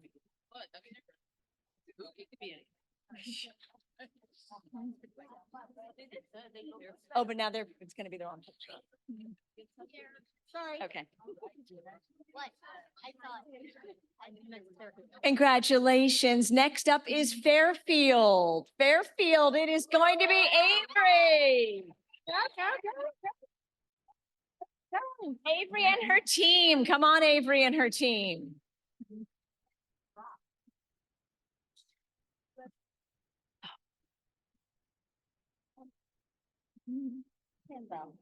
Except it's going to be the wrong picture behind them, right? Yeah. Okay. All right, next up is Hamden, and it's Radhika. Radhika.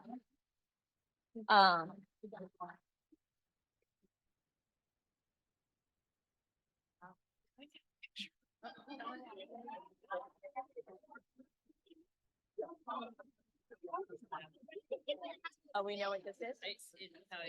Congratulations. Okay. And the Norwalk winner is Sophia, new Miss President US of Norwalk.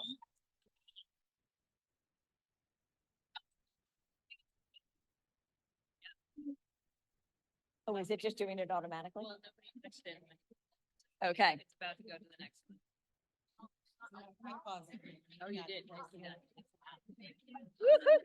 All right. Congratulations. Westport, it's a surprise for all of us. Which slide is next? Clara, come on over. Oh, is Kimmy? Where is she? Where's Kim? I didn't see. Oh, there you are. Come on, I'm missing.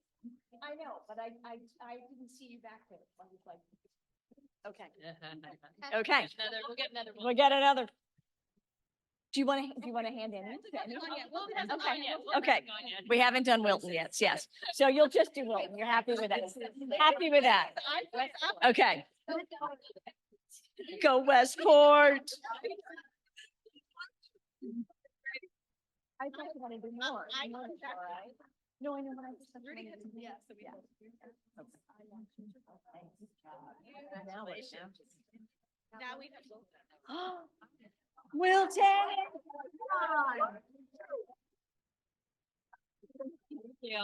I think one of you do that. Okay. All right. Kim Healy is going to give Muskan her award. Woohoo! You can get photos with all the delegation. Yeah.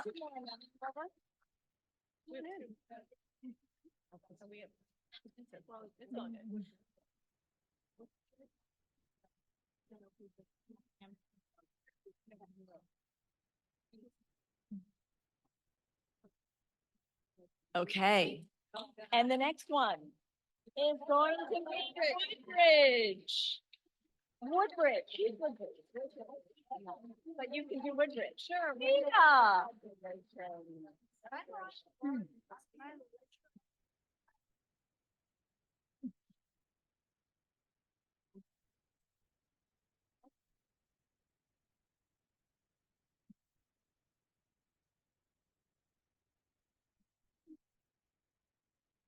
I don't know, did we? I don't know that we did Monroe. Yep. Is it going to be right before that? Nope. Okay, and Monroe is Margot. Margo. Come out front and get a photo. The ultimate goal.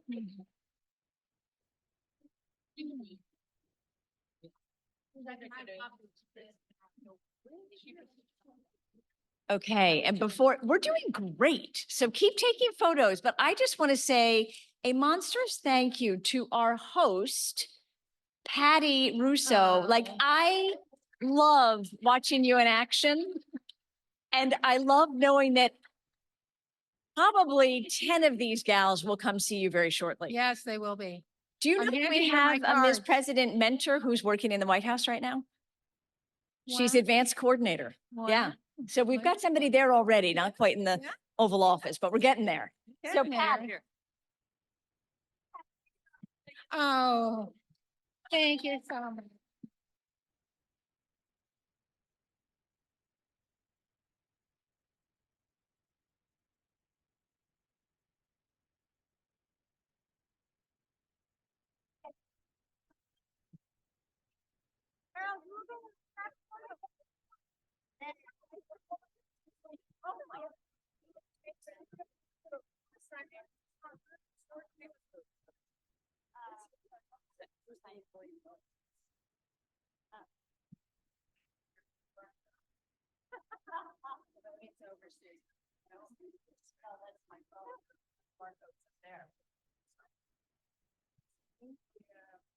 Thank you, girls. Thanks, everybody. and may I also do a special thank you to Michelle Booth.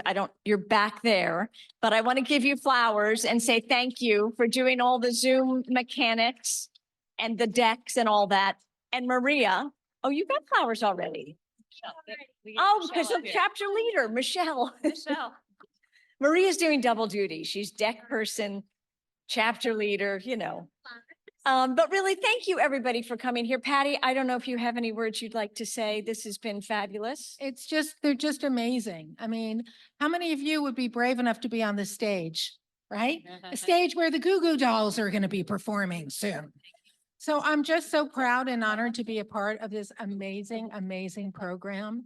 And these are the kinds of life skills that your girls will be able to utilize and take advantage of immediately, right? And that's the wonder of the program. And I'm just so thrilled to be here again this year. I hope I get asked back.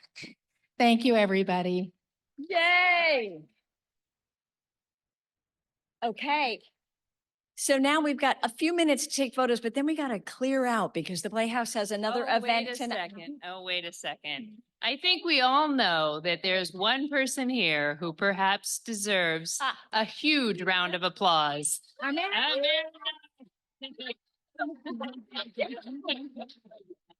is so much fun for me. I am well. When I see you and see And also for all the brave gals who got up here, win or lose, getting up here is a win. It is so incredible to see these girls get up here and speak. Win or lose, it is a victory. It's a victory. They are getting training for life. If you would like a pin, yeah, if you'd like a pin, stop here. I might need more pin hander-outers.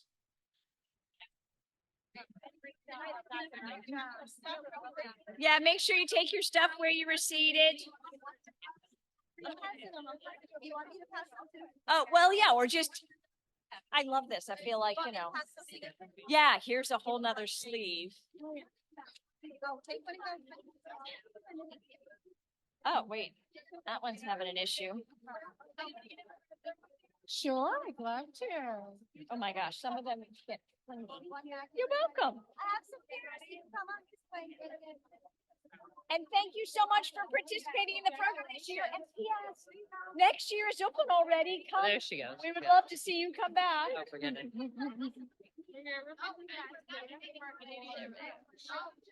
Love it. Well done, girl. How you, Tank?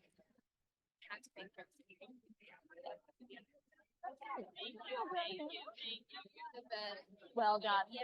Thank you. Did you get one? No, okay. Did you get one yet?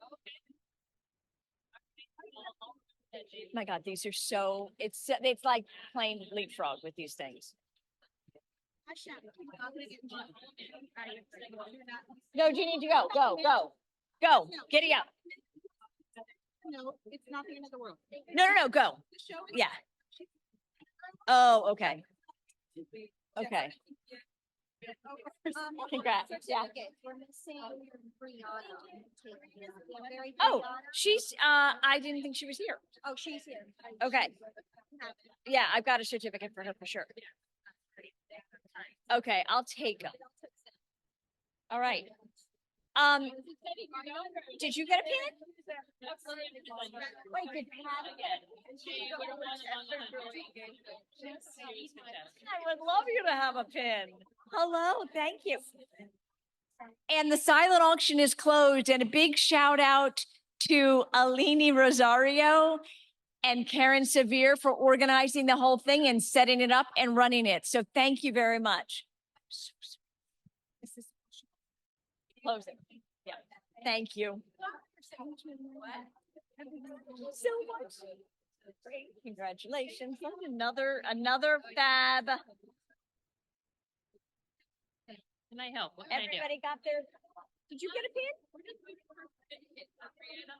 Oh, yeah. I have it. That certificate. I know. Let's see if I have a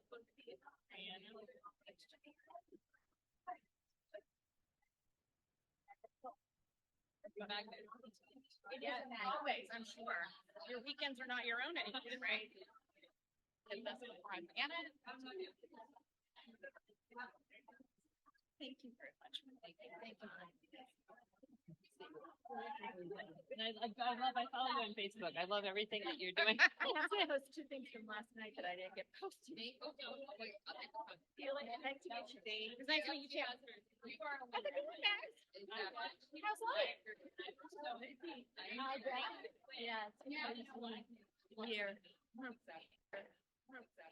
almost over. Nice. But also it's like anywhere, like I can't believe the parody, like junior athletics, almost senior. It's around the corner.